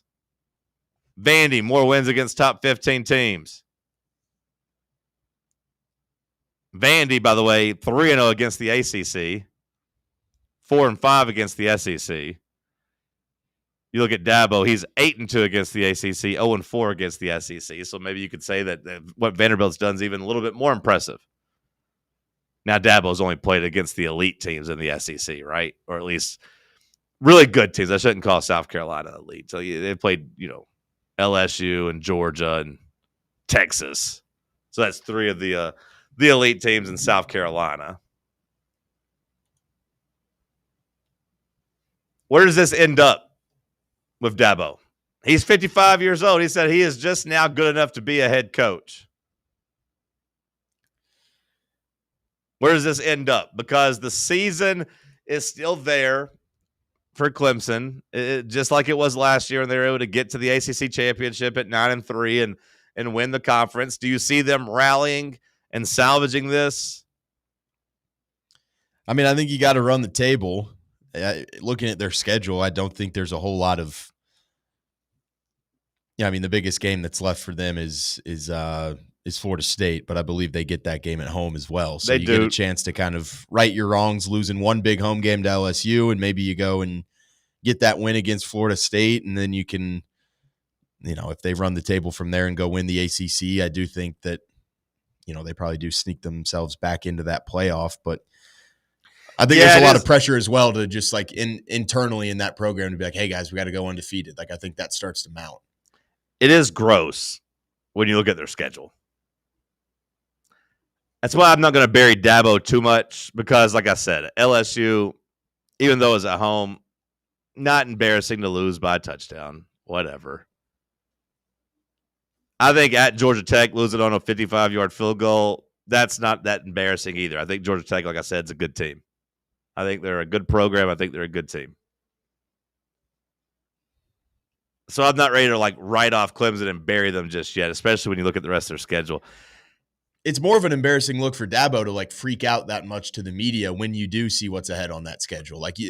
There's not going to be that many people coming at your throat if you go 10-2 and you go win the ACC, but you're kind of just bringing it upon yourself. Well, a couple things. I think he's just ultimately so thin-skinned. I think we know that about him, and it's just him crashing out a little bit, as they say now. But also, it shows me that he talks about going somewhere else. I don't think he's got the temperament to handle another job.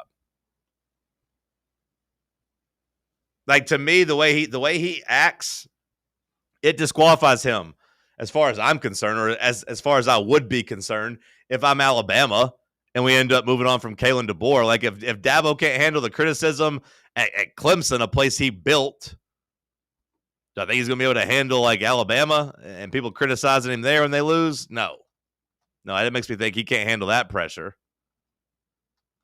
It is gross, though, that they have 2 losses, but they're still pretty much in control of their destiny. I imagine if you look up their odds to make the playoffs, That's what I was just about to look up. I'd imagine they're going to be pretty close to even. Maybe they'll be they might even be favored still to make the playoffs because that's how easy that damn schedule is. We'll see about Florida State. We'll see what they bring to the table in terms of a quality win when by the time we get to November. I'm still not fully convinced that Florida State's a top 10 team. We'll see. I mean, they got 2 chances to prove it, next week with Clemson and then wait on the road October 4th with Miami. Well, they don't get Clemson until November, Bubba. They got that chance down. Rewind. Whenever they play Florida State, Clemson. Yeah, they play Clemson in November. They play Miami in a couple weeks. Okay. Plus 570 to make the playoff. Clemson is? Yeah. Oh, wow. Yeah, that was a little higher than I was expecting. Well, that's way higher than I thought. I thought, hell, it'd still be damn near a coin flip. Like, I feel like I like those. I feel like I like that value at plus 570. Is that a bad take? I mean, I do think you're either. I don't think there's going to be more than 2 ACC teams that go make it, right? So, like, Miami seems like they're in pretty good standing right now, and then it's like I'm looking at those odds. Miami's minus 196, and then Georgia Tech at plus 165, and Florida State at plus 235. Okay. Yeah, I mean, I guess Georgia Tech's going to have the trump card against Clemson, but I think in the past they've shown us they don't really like. You saw it last year at Tennessee, Alabama. Tennessee beat Alabama by a touchdown, and they didn't. Some people are saying, touchdown at home. That's not really that big of a win. That's basically a tie. So, like, are we going to treat a walk-off field goal from Georgia Tech as a big win over Clemson, enough to block them out of the playoff? I don't know. I mean, damn, looking at Georgia Tech's schedule, that was a huge win just to beat Clemson because you've got the next Temple, Wake Forest, Virginia Tech, Duke, Syracuse, NC State, Boston College, Pitt, and then Georgia. Like, they might just be a 1-loss team. Yeah, they really might be. They really might be. I was just looking at the same thing. That's the thing about conferences like the ACC is like, you gotta just avoid a couple of the top teams. If you do draw one, beat them, and then you're kind of home free. What are Georgia Tech's odds to make the playoffs? Minus. They are. Oh, really? They are. Oh, no. Sorry. Plus 164. Okay. It was Miami that was minus. Okay. Minus 196. I mean, I feel like Georgia Tech at plus 164. The only thing stopping him is just Haynes King getting injured because he plays so reckless. He's kind of in that Diego Pavia boat a little bit of like, can he stay? That John Mateer boat of just like, if we're going to use you as a battering ram, like eventually. Although Haynes King, it's not like he even throws. Like I think Georgia Tech could get there just with him doing pop passes and just running the ball. I will say, from a Tennessee perspective,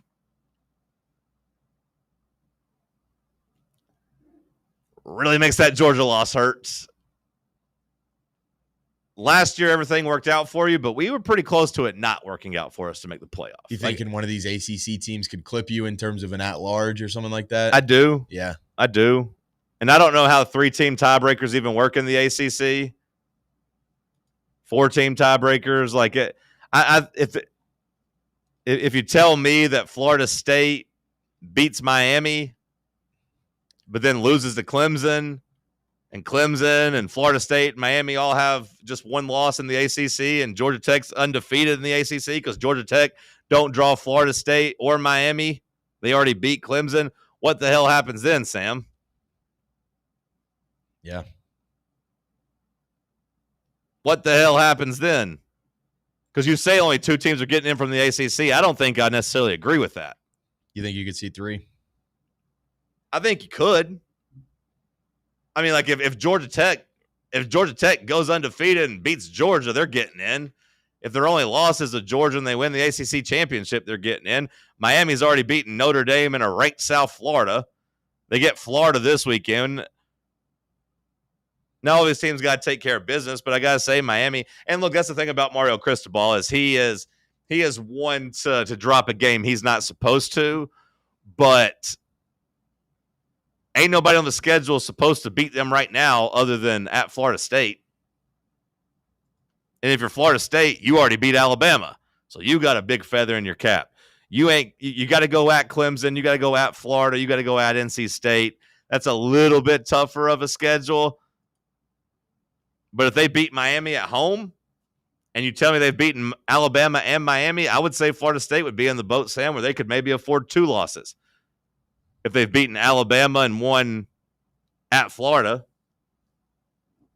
Now, maybe that Florida win won't carry any weight at all, but just beating Miami and Alabama would be enough for them. So I think 3 ACC teams definitely in play. Is 4 too much? Yeah. Is it?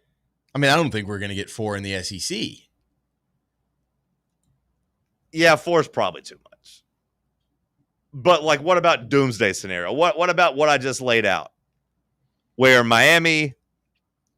Do you not feel like you'd have to have an implosion in another conference for even if they do have some of these teams have some good records? Like you saw them leave out an undefeated Florida State. Well, that was only 4 teams, though. I guess that's true. That was only 4 teams. Like Florida State was getting in they were getting into a 12-team playoff. And some would say they should have gotten into a 14 playoff. And that was, of course, like their quarterback got out and they didn't look like they were going to be competitive. But like we keep talking about the ACC as being bad, and it 100% is. But also, like, I do think the brands that matter in the ACC are set up to matter this year with Florida State and Miami. You could say this is the biggest game they've played in 25 years. So it's going to be really dumb. But what if a team like Cal goes undefeated when they're part of the... I'm not going to get into that just yet. Because, I mean, they get Duke, North Carolina, Yeah. Virginia Tech, Virginia, Louisville, Stanford, SMU.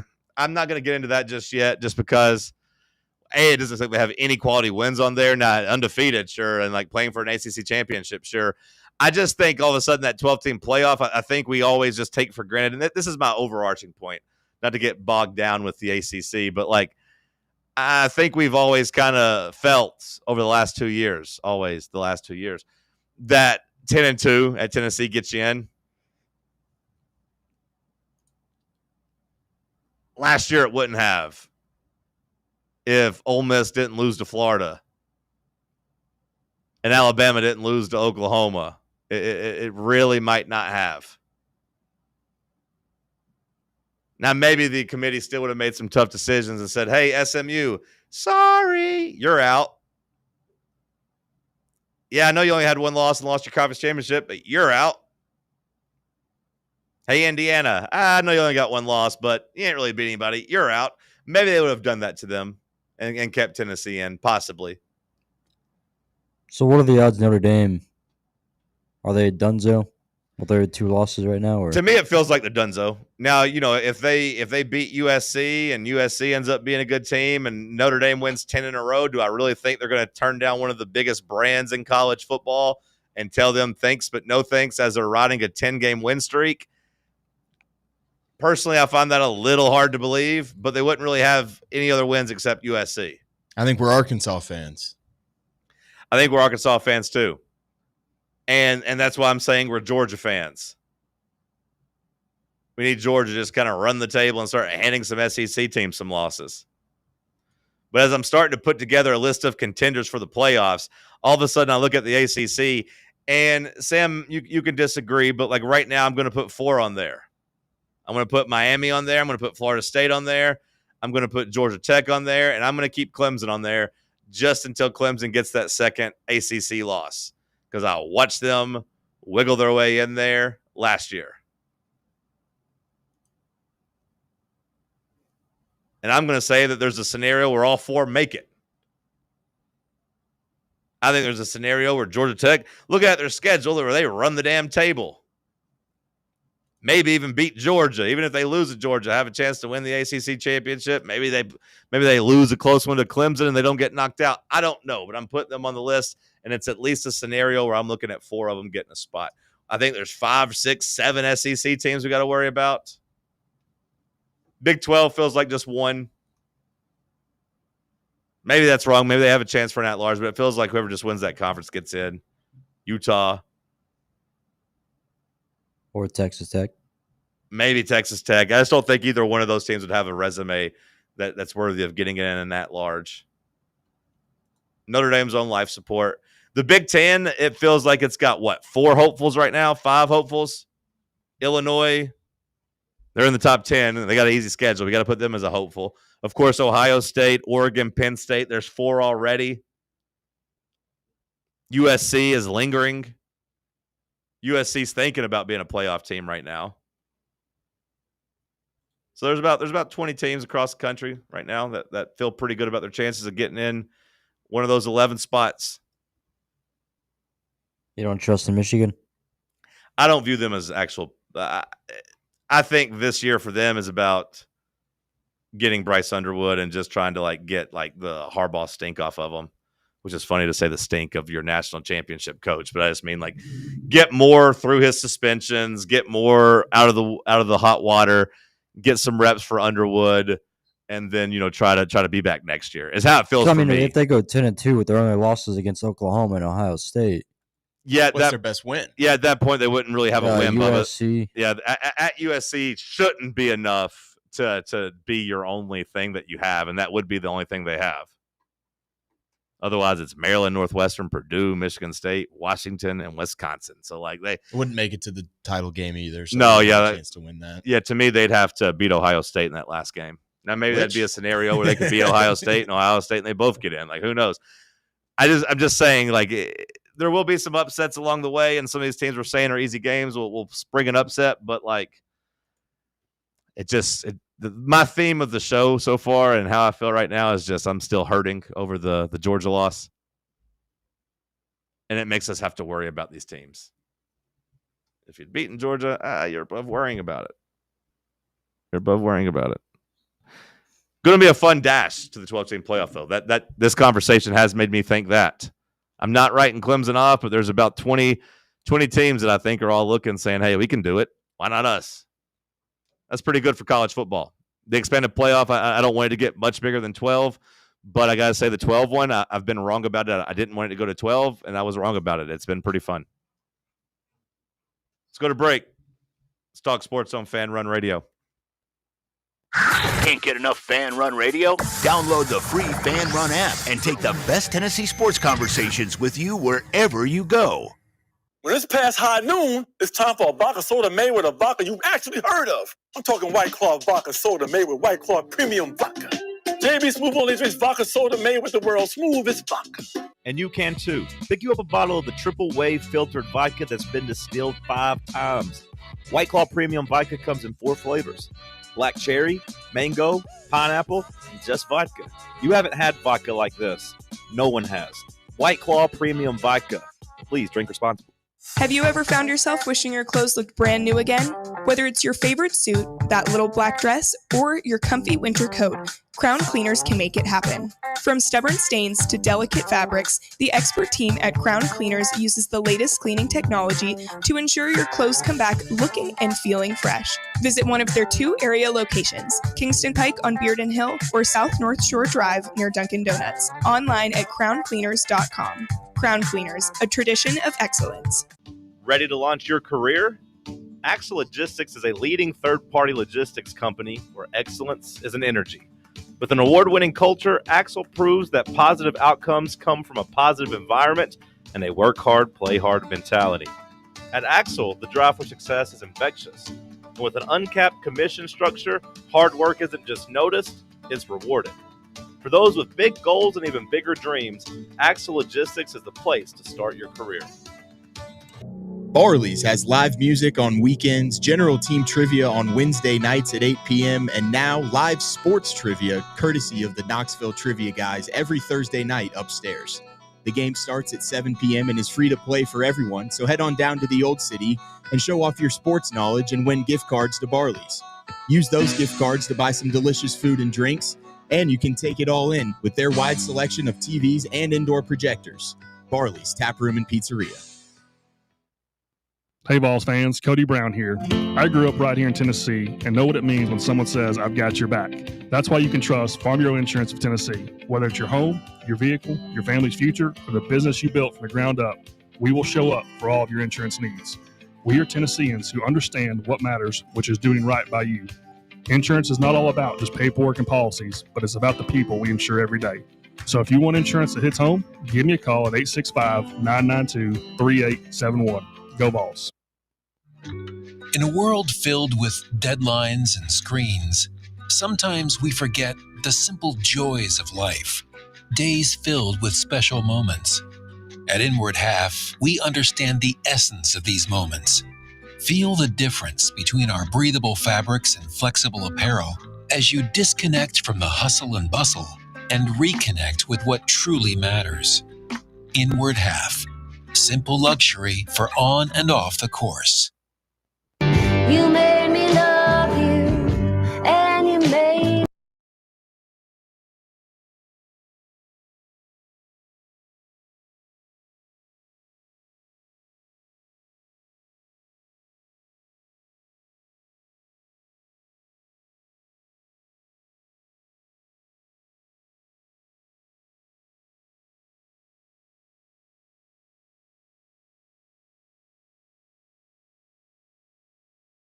Go check in on the freaks over on YouTube. Shout out to everybody liking and subscribing and commenting. We appreciate you. Thank you. Keep them coming. Make sure you smash that like button. Make sure you comment and tell us how much you love us. We got a Vandy fan in here. Pavia is coming. Georgia and Tennessee look good because they played each other. Both overrated. Georgia Tech would lose by 20 to Vanderbilt. Vandy already embarrassed Georgia Tech. When did they embarrass Georgia Tech? When did I miss that? 35-12 until Georgia Tech scored 15 on backups. Are you talking about like bowl game or something? That's where we're at. It's guys like Vandy Dandy in the chat that make it tough for me to enjoy the Vandy resurgence or the Vandy moment they're having. The Pavia moments. Now, Pavia is already going to kind of, I'd imagine, go down as their favorite quarterback of all time. More so than Cutler, just because Pavia has them more relevant than Cutler. He also seems more fun to watch than Cutler. But, like, this guy coming in here to troll the chat about Vandy. No one's worried about Vandy, little bro. No one's worried about that. Worrying about where Vandy should be ranked. Whatever. Chill out. Relax. Take a breath. Bowl games don't matter. If you're trying to use that for the next year to prove a point, you're completely grasping at straws. You're completely grasping at straws, especially if it's a bowl game. What would that bowl game have even been last year for Vandy and Georgia Tech? We're trying to give them some flowers, and then was that in Birmingham? That sounds right. They put them in Birmingham. If you want to tell me like a playoff game, like, okay, yeah, like I won't talk trash to Ohio State. They beat us in a game that mattered. Ohio State, you got a trump card. Not going to do that. Birmingham Bowl hits a little bit different. You know what I mean? Birmingham Bowl hits a little bit different. Now, maybe I would look and, even with Clemson a couple years ago in the Orange Bowl, I'd look and say Tennessee gets a little bit of a bragging rights over Clemson with it being an Orange Bowl. Has Bubba flipped the screen over? Have we flipped the screen over, Bubba? What the hell are you doing over there? You got one job. What are you doing? I was looking at some news reports. What the hell are you doing? What news reports? It just involved headlines. Don't worry about it, John. I am worried about it because I'm looking and the screen's not up. We're already short-staffed. I need you over there locked in today, too. Oh, we're not locked in, I can tell you that. Well, I can tell you that, too. I can tell. Jesus, Mary and Joseph.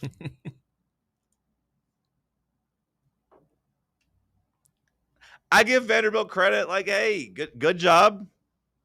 Good start to the season. It's cute. Like, getting to 6 or 7 wins will be nice. That'll be good. Now, I would ask I hate doing a radio show for one person, this Vandy Dandy guy, but like, hey, if the bowl game matters and you're better than Georgia Tech, then what makes you think that you're going to beat Tennessee? Because they played a game that actually mattered last year and won by how many? After going down by how many? Yeah, can you explain that one? But they've already beaten South Carolina.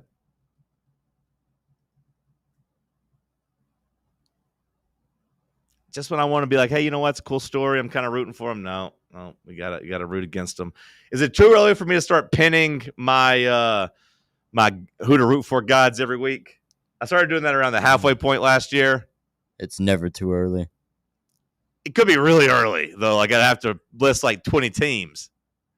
Rooting for Utah State this weekend. Does the average college football fan, they don't consume it the way that I consume it though, right? Like most people are like, this is way too early to be talking about playoff. I mean, people, whether it's from a gambling perspective or just look at all these guys just out here suited up, running around, beautiful Saturday, or it's just their own conference just because.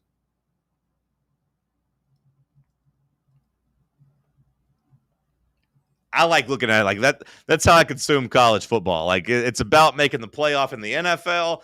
And for better or worse, to me, college football has become about making the playoff in college football. So that's where basically all my discussions go to. By the way, Joey Aguilar, firmly sitting in the top 6 now, top 7 now for Heisman at 16-1. It's never too early for the rooting guides, I don't think. Let's get a little hate watch going. Mm-hmm. Who we got this weekend? What's the biggest hate watch we got this weekend? We got UAB. Not a lot of action there, of course. Yeah, you can hate watch that quarterback. He's a bad guy. Is that John Kitna's son? That's a creep. Yep. Yeah, I mean, I'm gonna be rooting. I hope Rodney Gardner's told our defensive line about what he's done. He deserves bad things to happen. Also, fun fact: Spillman played for Dilfer at Lipscomb. So did Caleb Beasley.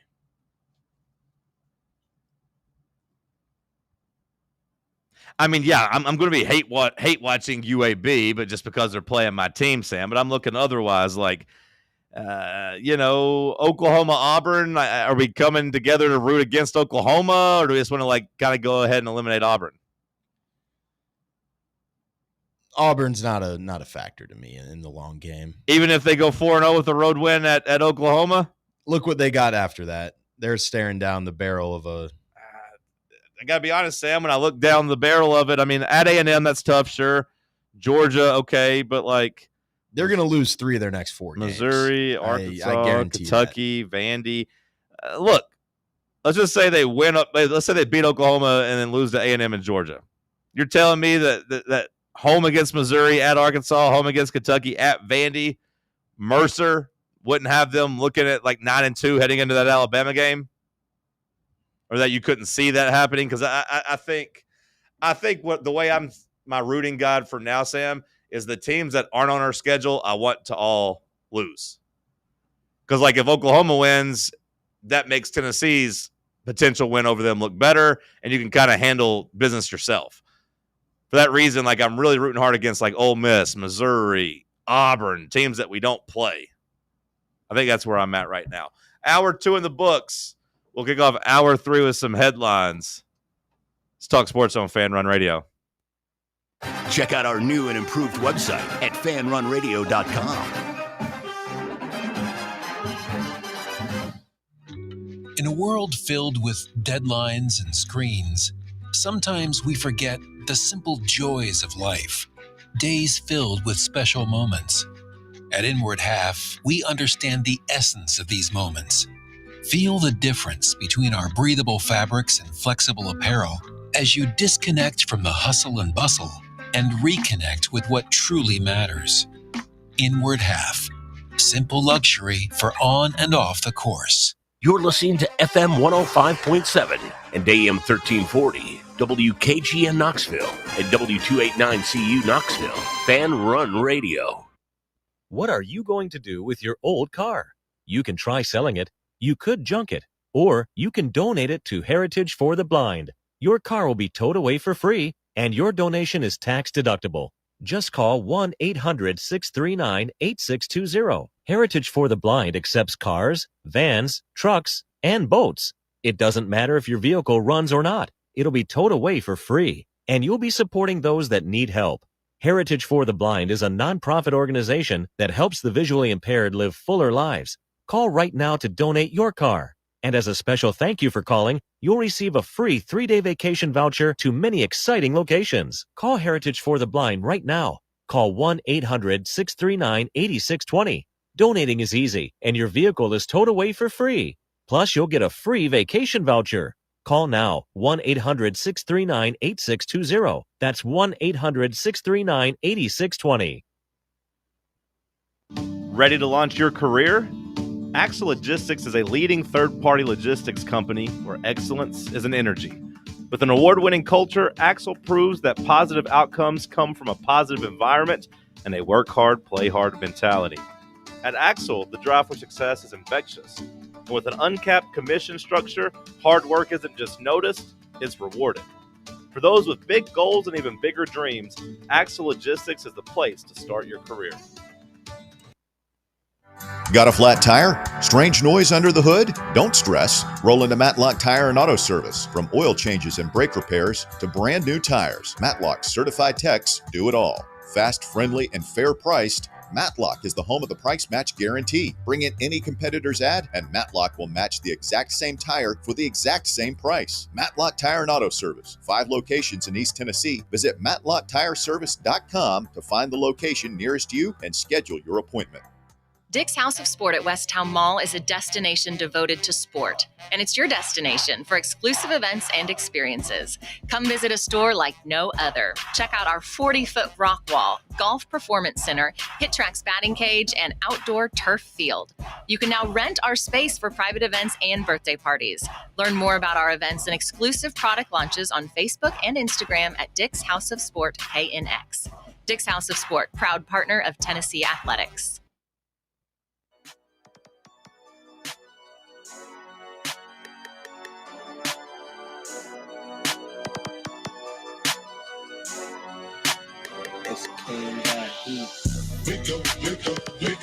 Talk Sports.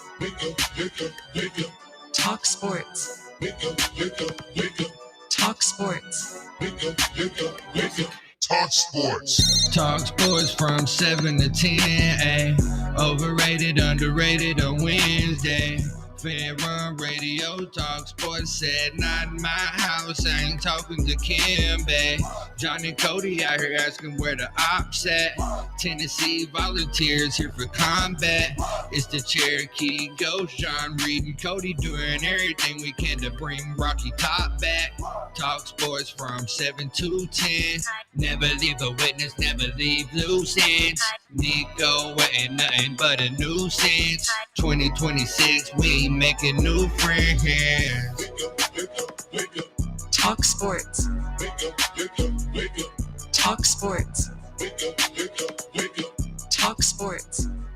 Hour number 3 kicking off here in the White Claw Hard Seltzer Studios. It's Wednesday, which means it's trivia night down in the Old City at my favorite place, Barley's. If you're looking for some trivia, starting at 8 o'clock, go by and see our friends, eat some pizza, choose from their wide selection of beer. I actually like their salads a lot too, which might surprise you, but their grilled chicken salads slap. Sports trivia there tomorrow. believe the drive's going to be out there getting ready for that. And then, of course, our watch party coming up for Mississippi State in just under 2 weeks as we look for the Vols to get a big SEC win. Barley's in the Old City. Go by, check them out. Support the people who support us. Eat you some food. All right, P-Team, give me some news. You know what? I'll start because you guys did so damn bad last time. I'll get the ball rolling. Let's go. And the Best Buddies Club over there. Let me in the club. I want to be best buddies with you guys. 5-star junior wing Gabe Neesmith has scheduled a trio of unofficial visits for the fall. He is a 5-star in the class of 2027. I believe the 15th ranked player. And he has officially said he will be in Knoxville on October 26th. That comes from our friend Ryan Shumpert over at Rocky Top Insider. But Gabe Neesmith, I guess League Ready announced it first, reported it first, but RTI was able to confirm it. Gabe Neesmith, the top 15 player, will be in Knoxville on the 26th. That's a Sunday. Is that? I want to go to that game. Is that the Duke game? Yeah. Okay, I was going to ask. The Duke exhibition. I was going to ask that. It's about the time it would be. So, okay. I was going to say I wish he'd be here for a Saturday home game type of thing, but I feel like is that a bye week for Tennessee too on football? I feel like that is, right? I want to say we're on the road somewhere. Okay, yeah, we're at Kentucky. Yeah. We're at Kentucky. Because I remember people saying like, hey, you can make the trip in the same day for Kentucky and the basketball game. Yep, you're right. You're at Kentucky on the 25th, then you have home against Oklahoma. Okay. So yeah, you can't really do anything with that. But having him in for Duke, I mean that sold out. I would think it would be a pretty raucous crowd even for an exhibition. Chance to see the arena, chance to see the fan base, chance to watch the boys play. As Tennessee continues to try to sprinkle in a couple big-time recruits to go along with how they kill it in the transfer portal. Great job by both staffs, really. I mean, you could throw the baseball staff in there as well, but hell, the women's basketball team did a good job of it too, but the transfer portal has been kind to Tennessee.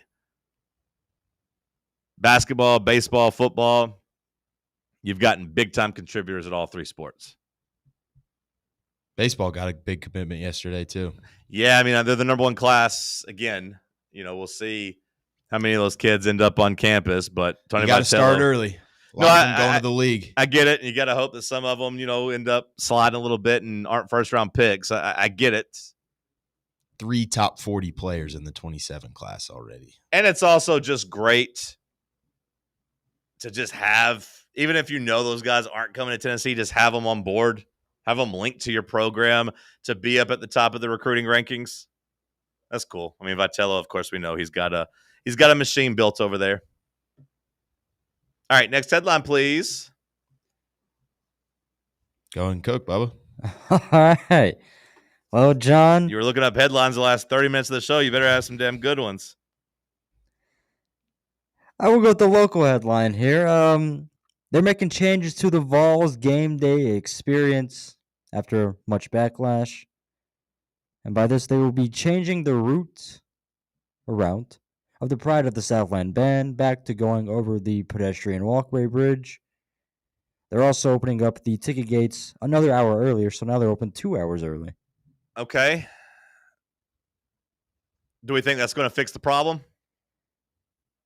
I mean, yeah, because probably not enough people will be in attendance like the Georgia game, Yeah, that's fair. And you got, I mean, there'll still be a bunch of people at UAB just because it's a Saturday in Neyland and people want to go watch a winner and kind of support the boys. And it's a good enough time where you can get there at least for a half. Won't have to worry about as big of a crowd. It won't be as raucous. But then after that, you get a couple weeks to figure it out, right? Because you got Mississippi State, then a bye week.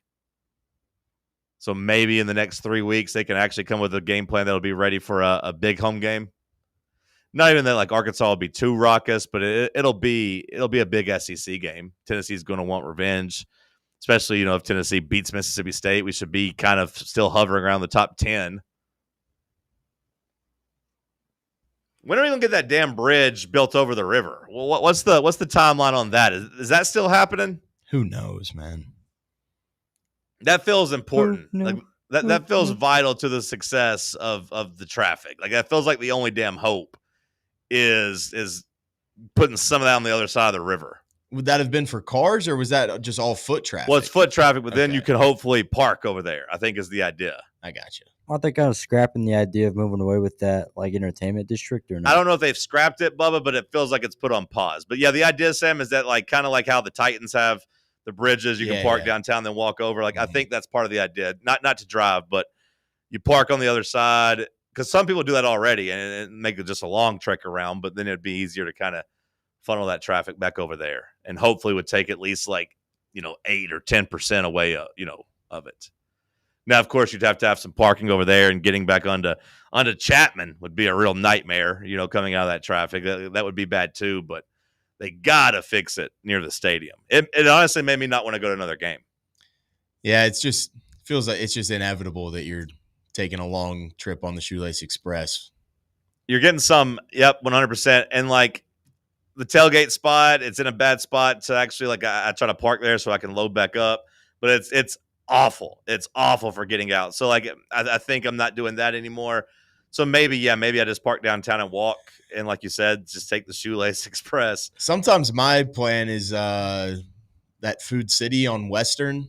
You got to walk all the way through the fort and down there, but I can get on Western and get back to my house pretty easily and avoid the interstate traffic. Yeah, you're in pretty good. Got to walk a little while. You're in pretty good shape. That shouldn't be that big of a problem for you. Now, of course, I wouldn't want to do that with like 2 little kids. Yeah. Or right. being older. So I definitely think it's smart for you to take advantage of that. Not everybody can, but yeah, there are options. Like there are options for better parking. It's just it comes with a big old walk. Fix it, Danny. Fix it. Talking about fixing things here. Golly, sometimes words are hard here. Taylor Townsend. You might not know this name, John, but don't worry. You probably won't. Taylor Townsend is an American tennis star, #1 in doubles, facing a lot of backlash after made some disparaging comments about food in China. She said that the bullfrogs and turtles look like she needs to talk to HR. And then people just started trashing over her. I don't get it. I didn't follow the story at all. Sam, did you get it? Not really. Sorry, Bubba. All right, flushing that one down. I just heard something about food. I don't really know who you're talking about. I don't know. All right, Florida now has much more excuses for the season, and they also have more apologies than they do wins this season. That's a bad stat to have. You had 2 public apologies and only 1 win. This comes after Jabbar Jalouk gets a 3-game ban for the LSU scuffle. What'd he do? Believe there was a fight pregame. Okay, yeah, I saw some videos of them trying to march through and be tough guys and do all that, but I didn't see anything specifically the coach did. Okay, either way. I think he got in the middle of it or something like that. Fantasy news for the people out there. If you were starting Aaron Jones as your running back, I feel bad for you. Things aren't going well for you. You're starting Aaron Jones, Bubba? Not anymore. I've since learned the news, and I've now putting Tyler Algier up there. So. Oh, you need a running back? That would have been cool, but you want to do a little business? I'm open for business. I'm in Will and Dylan mode, Bubba. What do you want? Let's see here. Let me go check Bubba's roster. Chuba Hubbard and Tyler Algier. Oh my God, it's rough. Oh, what did you do? I mean, you did get the last pick. You did get the last pick. It wasn't a snake draft. I do have a little sympathy for you. Chuba Hubbard was top 10 last season. Yeah, no, Chuba's fine. Chuba's fine. Now Algier and because right now our waiver wires don't look great. You do have some good receivers though. Nico Collins and Smith and Jigba. That's kind of it though. I mean, Jacoby Myers is flex. Until Wandelay drops 24 points. I don't think it's Wandelay. I think it's Wandale. Yeah. I like calling him Wandelay. Yeah, I think it's Wandale. I don't even know if there's anybody on your damn team I want to trade for. Just to be honest, Bubba. I was going to do business, but I don't think there's one play on your roster I even really want. That might be rude. Is Chuba Hubbard an upgrade over Tony Pollard? Sure. Probably. He is. But I don't want to go through the hassle of trying to get him. We like our guys, John. Nico Collins, would I rather have Nico Collins than Marvin Harrison Jr.? Sure. But I wouldn't rather have him than my boy Puka. I'd take Nico, but I'm all right.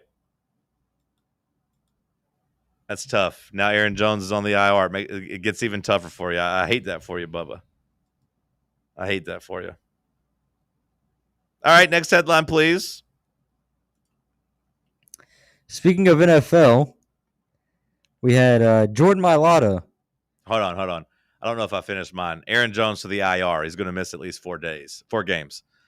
We said that he was injured, but I don't think I gave the full details. But big uptick for Jordan Mason. If you're a Jordan Mason owner, maybe he can prove that he is the starting running back there. I feel like he's looked better than Jones the first 2 games, but it's a bad game plan I thought the Vikings had on Sunday night, not giving him the ball more. But Aaron Jones headed to IR, so going to miss at least 4 games. Now give me the next headline, Bubba, please. Philadelphia Eagles left tackle Jordan Mailata has had enough of the media narrative over the tush push. I've had enough of the tush push, I got to say. He says it's very incredibly disrespectful because there's a lot of hardworking men out there. It's a short yardage play. It's a football play. And because you can't stop it, what are we supposed to do about that? Line up in the correct formation. That's not a penalty. That'd be a start for me. Yeah, I was going to say they could stop cheating. But until the refs call it, keep doing it. But I imagine you're going to see the refs throw some flags on them in the next couple of weeks. I would imagine. All right. I always say that Cody's headlines aren't very good, but you guys make it look a lot better for Cody. In honor of Cody, we have Cardi B pregnant with Stephon Diggs' child. Really? I thought they had kind of broken up. Now it went from a wife to a baby mama. Yeah, now they're kind of committed. I wonder how Quavo feels about this. Has he had any mean things to say on the internet about it? Was he mad in the first place when they started dating? Yeah, he was. I mean, he probably thought that Cardi was going to come back to him. And then now, things get complicated when you add a kid into it. You know what I mean? Always complicated with a kid. Lastly, John, Rob Manfred, MLB commissioner, says he wants to pick the teams before his time as commissioner is done. What does that mean? He wants to pick the teams. What do you mean? Yeah, for the expansion teams. Oh, okay. So between Nashville, Portland, Salt Lake City, Charlotte, and others, but mostly those. Okay. So it seems like it's definitely happening, right? Like if he's saying that, like he wants to pick the teams, that means expansion is 100% coming, right? Most likely. I'd say 89% of the way there. 89% of the way there, 89% that it's going to happen. 89% that's going to happen. The way there of the idea that there will be an expansion team. It seems like both leagues that aren't the NFL, and by that I mean Major League Baseball and the NBA, it does seem like they both want to get to 32. Both are at 30, 2 shy. You think they just like their playoff structures, or? I just don't think there's a huge demand for it most of the time. I just don't think, sometimes the NBA felt too big. Sometimes Major League Baseball felt too big. The NFL doesn't really have that problem. The NFL doesn't feel too big. Do the Browns usually suck? Sure. But, the Browns their fan base is there. They're loud. They show up. It's not I feel like some of these markets, like the NBA, do they really need expansion, or do they need to move like the Pelicans? Could they get by with just moving the Pelicans or the Grizzlies? No offense, the Kings, any of those other teams? Can you just move them to a bigger city and solve some of the problems you're looking for? For most of the time in the NBA, you'd probably say yes. There hasn't been enough talent either to really justify it. But now the league There's a lot of talent. Basketball players are playing longer. Guys are coming in. There's enough stars in the league now to where maybe they could take on 2 more teams. But baseball, like, can we fix the Do we think the schedule's to blame for that? I mean, we're looking at different leagues and different, things like that. NFL 32, but 17 games. Yeah, I would say that has in part to do with it, Bubba. Like in terms of the gap doesn't seem as wide because you only finish 5 games out of the playoffs because you only play 17 games. Versus if there was 100 NFL games and it was like a 4-96 NFL team, yeah, we'd have a different thought about it for sure. But like also, I just think the way the NFL is set up with their salary cap being, a hard cap pretty much, and the draft and, having the hope of getting the quarterback, it's harder to be awful in the NFL for a long time. But you compare it to the NBA where some of the same teams have been at the bottom for like the last decade. And you look at baseball and like, what's the path forward for the Pirates ever to be good? Sell the team. That's pretty much it, right? Like you could say the same thing about like right now where like the White Sox are. The A's finally moved, so maybe we'll see if they take it seriously. I don't know. I just feel like with baseball, maybe just take some of those teams and I get you can't take the team away from them, but man, like you just fix some of those lower tier teams in baseball before adding 2 more. But like we've talked about on TalkSports for the last 4 or 5 years, the coolest thing you can have is a sports team. There's enough rich people that want them, that'll pay huge fees to buy them. In the NBA, when they bring in 2 new teams, those teams will probably sell for $7 or $8 billion. That's more money for everybody. Everyone likes money. And quite frankly, the NBA, shaking it up and putting 2 new teams and 2 cool new markets would be pretty cool. I'd like that. Baseball doesn't really move the needle unless one of them's Nashville. That'd be kind of cool. It will be. Yeah. I mean, they're leading the charge. Feels that way. I'd like to see one in Nashville, an AL team. Now, my preference would just be to take the damn Rays out of Tampa and put them in Nashville. I think that'd be cool. You'd already have like a systems in place, a pretty good team, or at least they have been over the last couple of years. I don't know if they're any damn good this year or not, but either way. All right, good betcha headlines. Good enough. They were adequate. I was going to say, I thought they were bad. Well, they were adequate. They were acceptable. I did the best I could to carry. Okay, let's go to break. For the fans, by the fans, this is Fan Run Radio, Knoxville. Dick's House of Sport at Westtown Mall is a destination.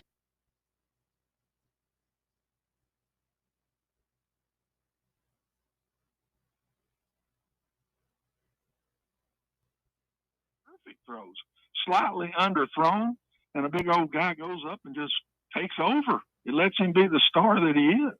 Watson, don't you have to be kind of a fearless play caller? Quarterback, don't overthrow. I mean, some coaches would think, if you're going to throw it up for grabs, I don't want you to throw it at all. You throw it up.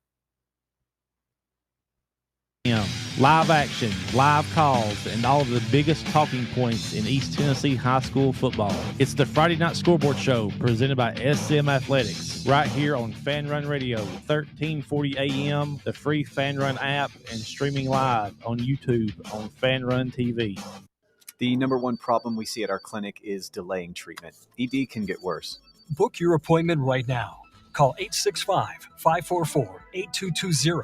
Prefer privacy? Book online in under 30 seconds at menspronknoxville.com. At our clinics, men's sexual health is the whole job. Look, I'm a normal guy too. I hate going to the doctor, but we've helped so many guys in here just like you. Even if pills have failed, our medical team is going to take the time to talk you through it. Same day in-house lab, and the treatments, well, they could change your life. Your local medical team has your back. ED, performance, Peyronie's, size and shape modeling. We tailor what works for you. I'll get to the point. Can you imagine epic performance and epic sex? Yeah, I said it. A stronger you is closer than you think. We're available right now. Call 865-544-8220 or book in 30 seconds or less at menspronknoxville.com. Men's Pro Knoxville, making it happen. Hey, Vols fans, Cody Brown here. I grew up right here in Tennessee and know what it means when someone says, I've got your back. That's why you can trust Farm Bureau Insurance of Tennessee. Whether it's your home, your vehicle, your family's future, or the business you built from the ground up, we will show up for all of your insurance needs. We are Tennesseans who understand what matters, which is doing right by you.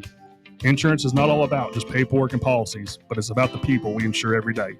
So if you want insurance that hits home, give me a call at 865-992-3871. Go Vols. Hey Knoxville! Surfside iced tea and vodka, made with real brewed tea, is only 100 calories, 2 grams of sugar, with no bubbles and no troubles. That's right, zero carbonation, so it's easy to sip and enjoy. Headed to a game day or party at a friend's house? Bring an iced tea or lemonade variety pack from Surfside, or try their green tea and new raspberry tea vodka. Find the can with the sunset stripes this season. Surfside iced tea and vodka, sold at bars, restaurants, and stores near you. Surfside iced tea and vodka, sunshine in a can. Must be 21 or older. Enjoy responsibly. Whether you're heading to work, taking the kids to school, or planning your next road trip, your car needs to be ready for the ride. Hi, I'm Russell Smith, and I've been a customer at Matlock Tire and Auto Service for about as long as I've been driving. For me, it all comes down to trust. Look, I'm not a car guy, and I just don't want to get taken advantage of on car maintenance costs. Matlock Tire Service is a family-owned and operated business, and they wouldn't have made it this long if they hadn't been providing trustworthy service you can depend on. They're the home of the price match guarantee, which means you can bring in any competitor's ad, and Matlock will match the exact same tire for the exact same price. I've bought a lot of tires at Matlock over the years, and I always go there for my oil changes. You should too. They've got locations in Farragut, Hardin Valley, Lenoir City, Maryville, and Athens. Visit their website, matlocktireservice.com, to find the location nearest you and schedule your appointment. Tell them Fan Run Radio sent you. Honest service, quality work, dependable care. Matlock Tire and Auto Service. Overrated. Very overrated. It's overrated. Overrated, my friend. Overrated. I want to tell you why. I think that's a solid rated right there. It's perfect rated. He underrated, man. He has some swag. He has some real swag. Lobsters are underrated. They don't die. Oh, it's Wednesday. You know what that means.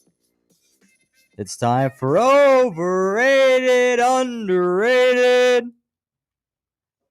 Even without Mr. McClure, John's still holding it down. Sam's going to play too. Sam is indeed going to play. I don't think he has much of a choice. Congrats, Sam. Welcome to Overrated, Underrated. So I'm still trying to keep the theme alive with the teams that we play and the area in which they are or surrounding or state. As Tennessee plays UAB this week, Alabama, Birmingham, Trent Dilfer and the boys. Okay. One of my biggest ops, I got to be honest. Go to hell, Trent Dilfer, for what you did to me in my childhood with the Ravens. Anyways. In Birmingham, they have a... Do people in Nashville like him, Sam? No. Everyone hate him? Yeah. Everyone says he's a jackass, right? Yeah, you can just tell the guy's a dirtbag. He tries to be, put on a good face, but you can tell. You don't have to peel back that onion too many layers to see what he is deep down. Like an ogre. Cast iron. Because Birmingham has the Vulcan statue, which is made out of cast iron. Okay. It's one of the largest. So cast iron, do you think that's overrated or underrated? Like a skillet? Cast iron. And that's the only time I feel like I use cast iron, at least that I know of. It's always a little confusing because I want to clean it, and they're like, "No, don't clean it. You don't scrub the cast iron grill. Just let it soak." And I'm like, well, "That's weird. I don't really get it." They're heavy. I feel like every time I hold my cast iron skillet, I would think about hitting someone in the head with it, like just taking it and just clubbing someone. Would I be able to swing it hard enough to actually do it? But if you connect, you'd kill them. I think of that video, that man who smacks the gator with that skillet. Yeah. You know that video? That was pretty cool. Was that a cast iron or just a... I don't know. It looks like it. The way, like, maybe I just, maybe I'm not taking into account adrenaline or how I'd feel if a gator was coming, but like, I feel like it'd be hard to take it and like hit it and keep it in your wrist. Those things are heavy, man. Yeah. Those things are heavy. That'd be a lot of wrist strength. I'm going to say those aren't cast irons, but maybe he's built different. If you live somewhere where gators are crawling around, maybe you have to be built that way. Like I said, maybe the adrenaline would get you. But I think if I hit somebody with it, especially going down, going across, I think I could hold on to it. But going down, I think I'd drop it. I think I'd have to hope for a kill shot there. I'm not built as strong as that guy. I don't know anything else about cast iron, though, Bubba. Thank you for informing me of where it's at, where it comes from in Alabama, where the statue is and all that. Sam, do you have a take? I have one. I cook in it, kinda. You are right about like the cleaning process of it. It does suck that you just have to kind of like wipe it out and everything. It gets really hot. Like it, I kind of just like to grill rather than use that. I'll say slightly overrated. I feel like I have other pans that can kind of do the job. This next one here could be a little controversial depending on how you answer it here. We all know Birmingham, Alabama is a very historical place in United States history. So, gentlemen, is the civil rights movement overrated or underrated?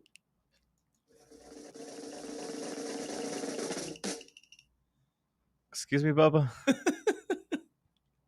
The civil rights movement? Yeah.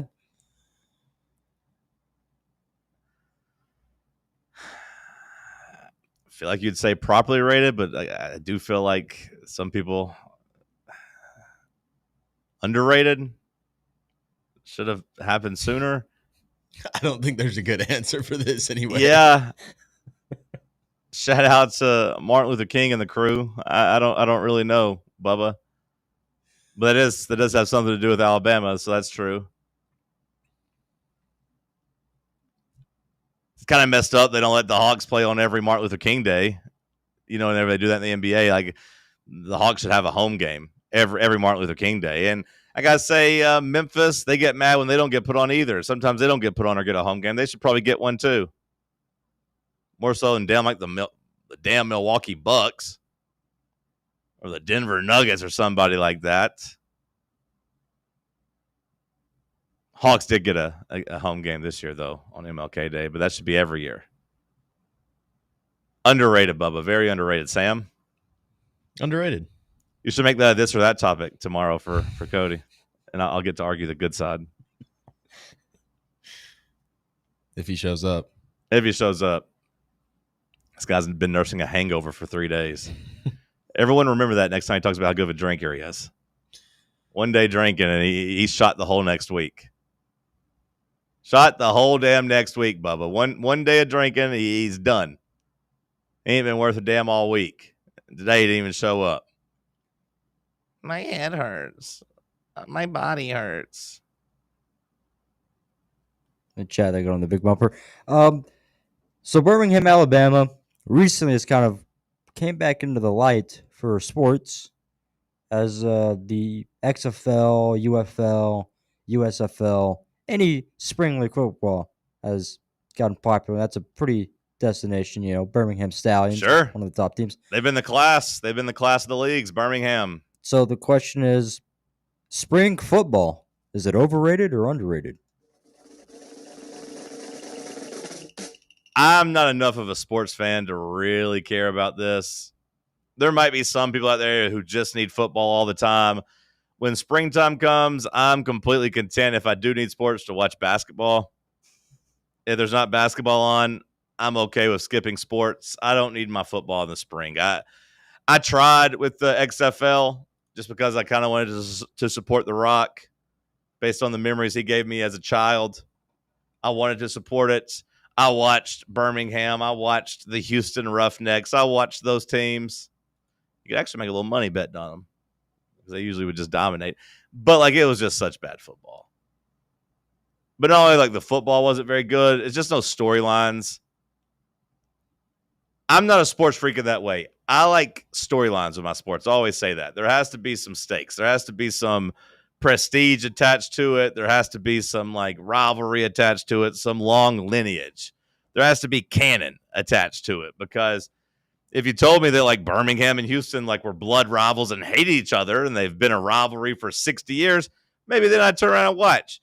But when you tell me that these players are just there, they don't really care. They're all living in Houston anyways because they all have to practice in Houston, that they're all just trying to make their dream, that doesn't really do anything for me to sell the fight. I don't really want to watch two guys box or fight in UFC that I don't have a knowledge of either. I think that's a big part of college football, especially like when you're watching your own conference. It's like, oh, you know the ties there. You know the fan bases. I don't really want to line up and watch two teams that I don't care about play, especially if they don't care about each other. I'm a storyline guy. Spring football has zero storylines for me other than just like, hey, can any of these guys make it to the NFL? But that's something I retroactively care about. If you tell me a guy came out, I was like, oh, yeah, he played in the UFL. I'm like, oh, that's cool. But I don't want to like watch and try to scout on the 3% chance that somebody turns into the next He Hate Me. Shout out to Rod Smart. You guys ever heard of him? He Hate Me? In the original XFL, Sam, you got to wear your nickname on your jersey. I like that. That's what you went by. And there was a really good running back kick returner called He Hate Me. And when the league folded, he actually got signed by the Panthers and was like an important special teams player for that Panthers team that went to the Super Bowl to play the Patriots. Rod Smart, he actually made it. He Hate Me. Cool. One of the coolest nicknames of all time. You never get him without that league. That's why it's underrated. Pretty damn explosive, too. Tommy Maddox was another guy. I think he was an XFL guy, or maybe he was an Arena Football League guy. I think an XFL guy, though. He used to quarterback the Steelers back in the day. So you say underrated. You just got to dig a little deeper. John doesn't like digging deeper in the springtime. He wants to wait till that fall comes around when it is football season. Sometimes it's nice to dust off those storylines. Jake Bates, good NFL kicker for the Lions. Brick salesman in the UFL.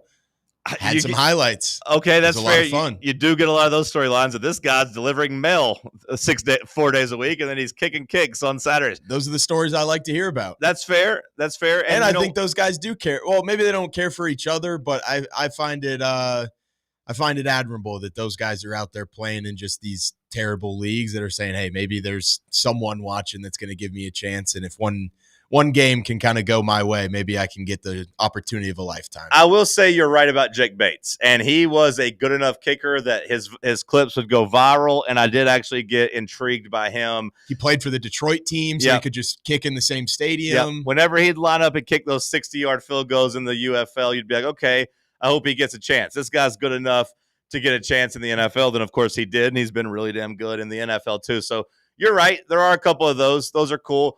But I didn't want to be there looking for them. I want you to find them, then tell me who they are, and then maybe I'll watch.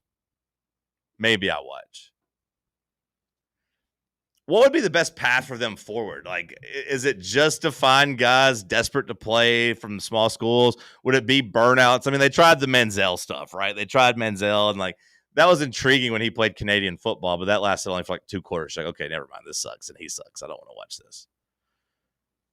Like back in the day, would Tim Tebow have ended up in the UFL playing quarterback? Would he have done that? For sure.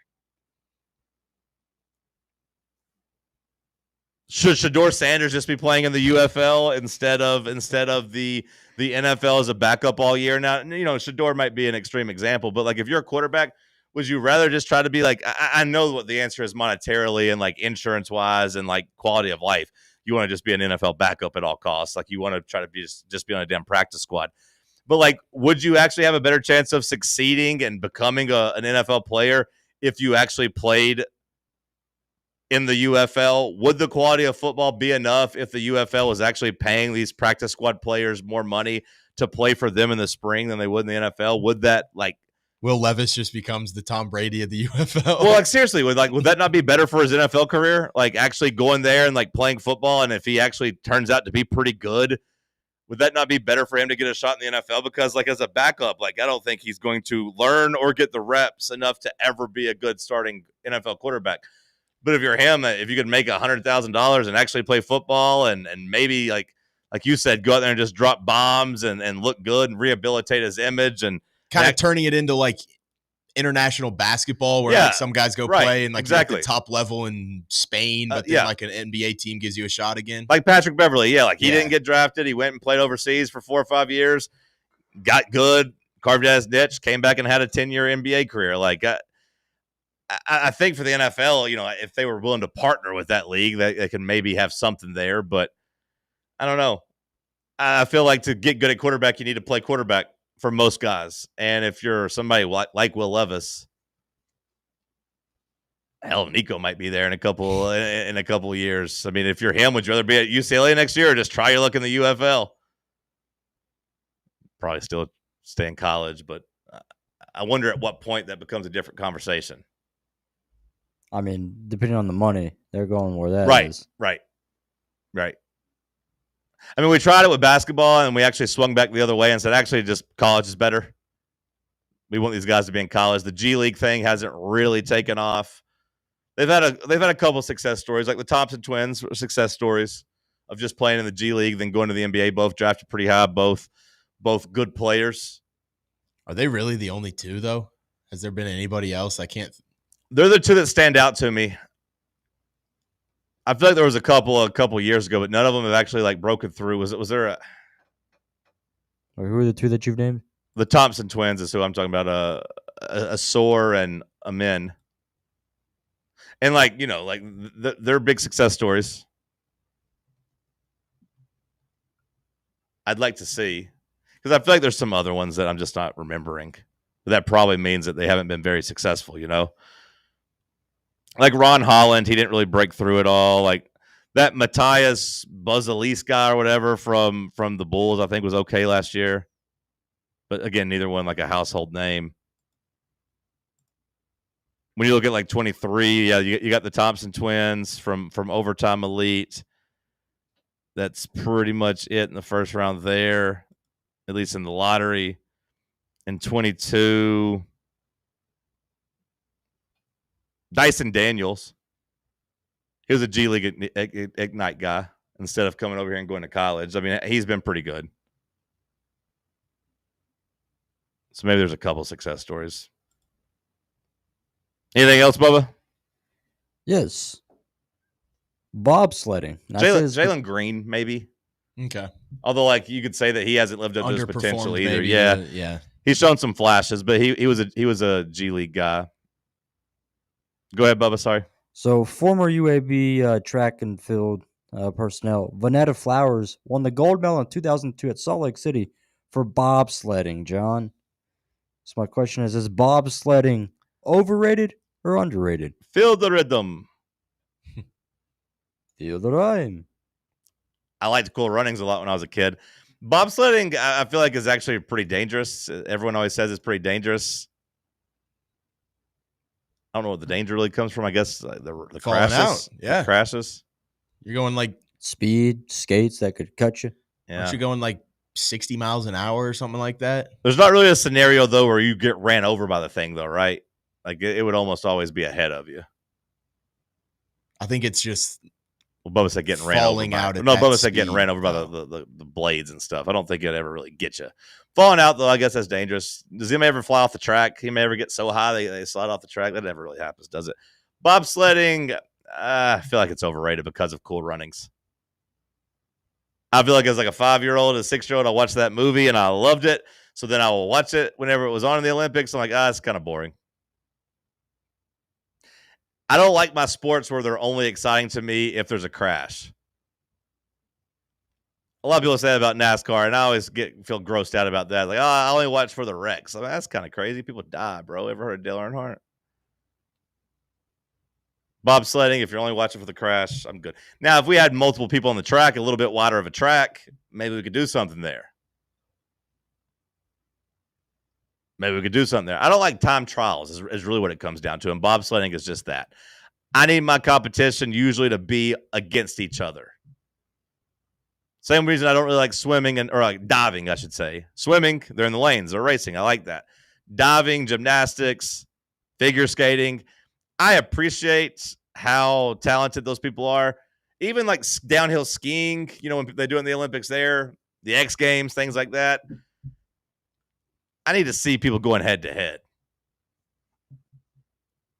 All of those are just individual stuff that we retroactively come back and look. Now, at least with the racing, there's a clock there. It's a little bit different than the it is kind of cool seeing them go down the hill and you're like, oh, they're 1/10 of a second ahead of this pace. Oh, wow. You know, like, that's okay. But I want to see people at the same time. 40-yard dash in the combine, I don't really like watching, but I love watching the sprinting in the Olympics because they're side by side. That's how they should change the 40 in the combine. It'd be kind of cool. You go like full field wide and you get all the wide receivers. Yeah. And you just all run at once. You know, I'm not even saying you got to do full field because I'd want them to have a little bit more space so they're comfortable, but like do it in like heats. Yeah, like 6 guys at a time. Yeah, 6 guys at a time, whatever.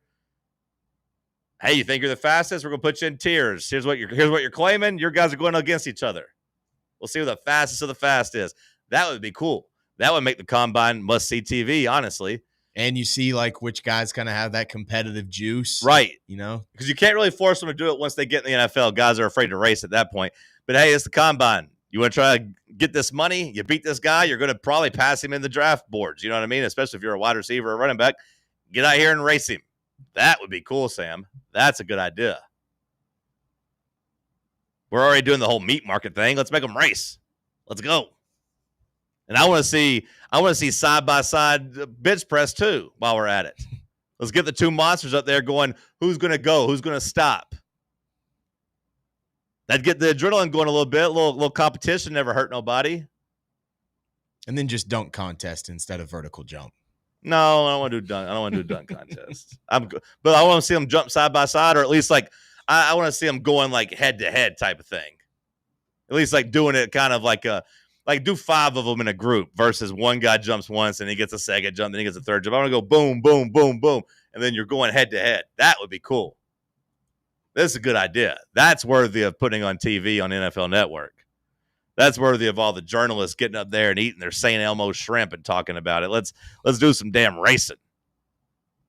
Hell yeah. What if they put like a foam pad up there to test like the force that they could produce?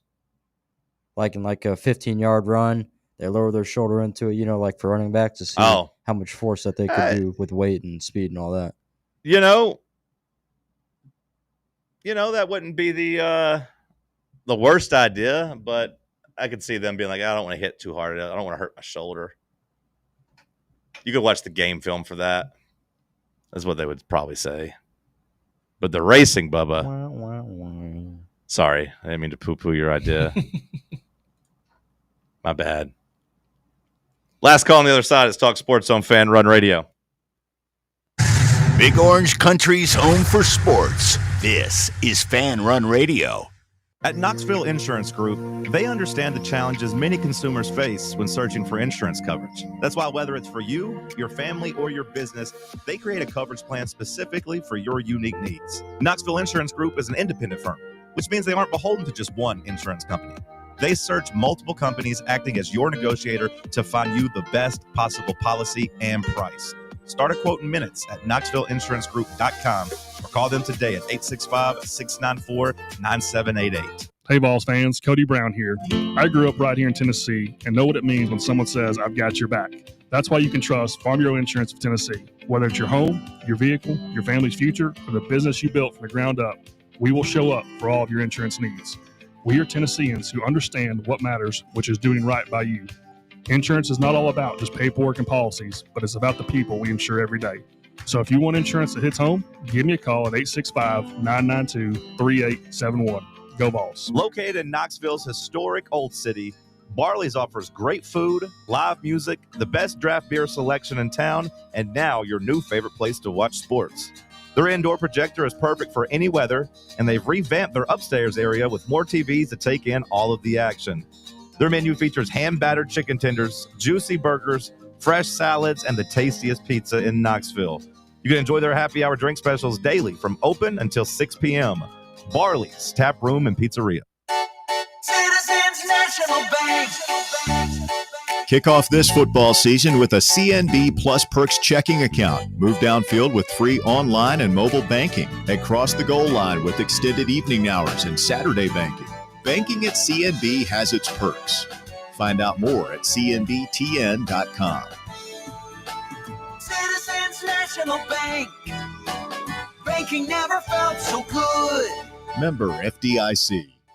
Got a flat tire? Strange noise under the hood? Don't stress. Roll into Matlock Tire and Auto Service. From oil changes and brake repairs to brand new tires, Matlock's certified techs do it all. Fast, friendly, and fair priced, Matlock is the home of the price match guarantee. Bring in any competitor's ad and Matlock will match the exact same tire for the exact same price. Matlock Tire and Auto Service. 5 locations in East Tennessee. Visit MatlockTireService.com to find the location nearest you and schedule your appointment. Ready to launch your career? Axle Logistics is a leading third-party logistics company where excellence is an energy. With an award-winning culture, Axle proves that positive outcomes come from a positive environment and a work hard, play hard mentality. At Axle, the drive for success is infectious. And with an uncapped commission structure, hard work isn't just noticed, it's rewarded. For those with big goals and even bigger dreams, Axle Logistics is the place to start your career.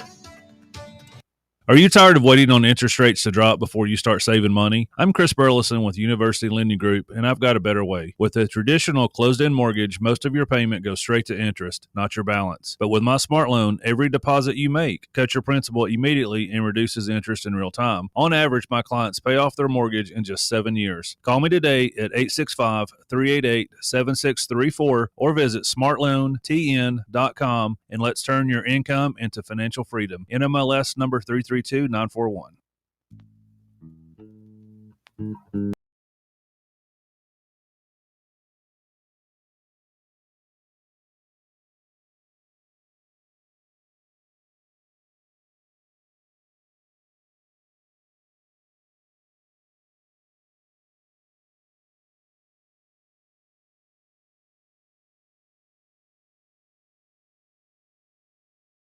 Day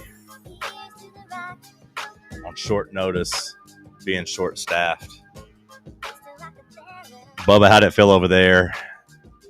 How you liking having help over there, Bubba? How you liking being a team? Because for a while you're having to do all that by your damn self. How you feeling with the addition of Sam so far? I haven't been able to check in on you mentally. How you holding up?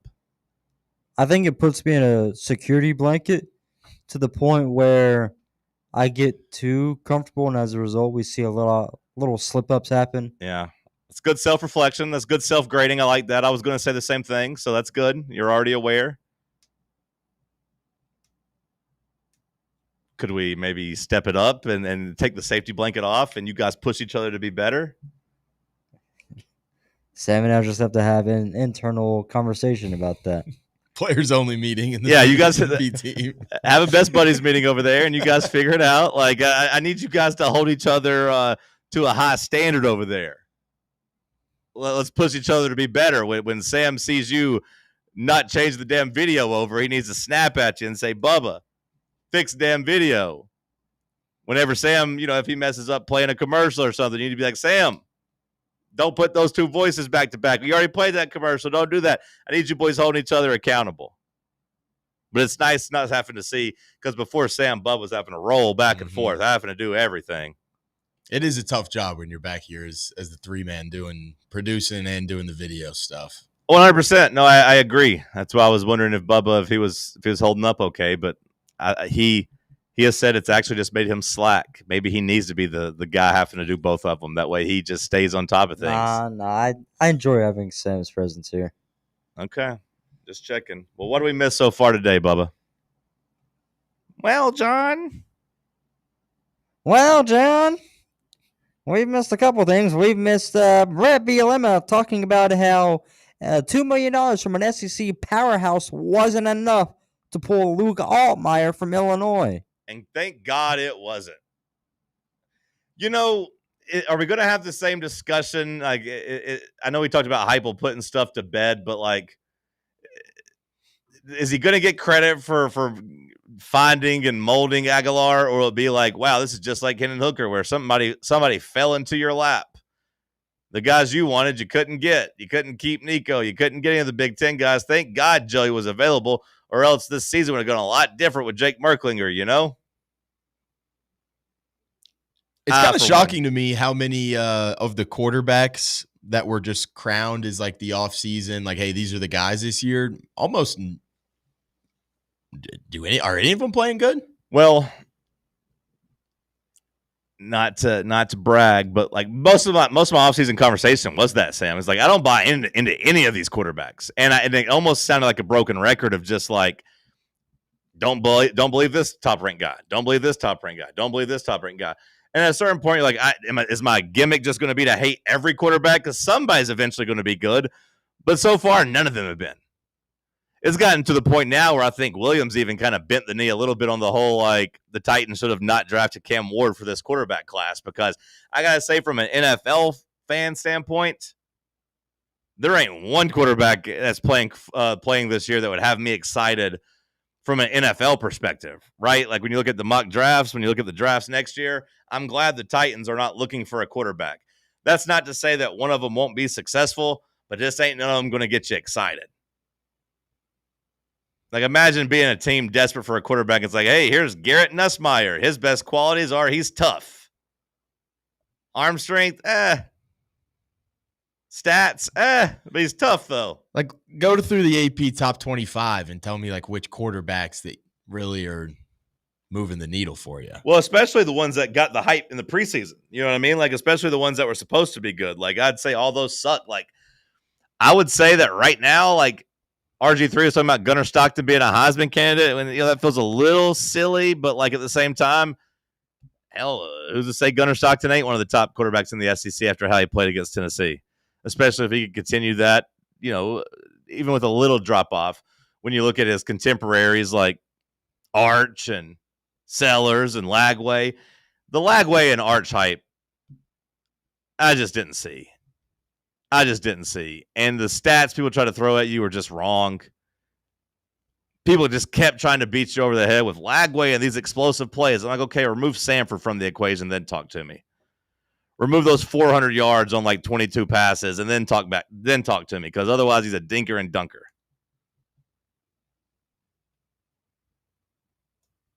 And then he gets here and he's thrown 5 picks, and Arch might get benched at some point. Klubnik ain't really got you excited. Be thankful that Joey kind of fell in your lap, because I think we'd be saying the same thing about Nico in Knoxville too. Where was the improvement? It didn't happen.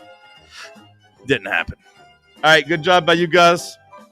The Tony Basilio Show coming up next right here on Fan Run Radio, followed by William Pattison and the Playbook from 1 to 3. Don't touch the dial. Stay locked in on Fan Run Radio. We'll talk to you tomorrow.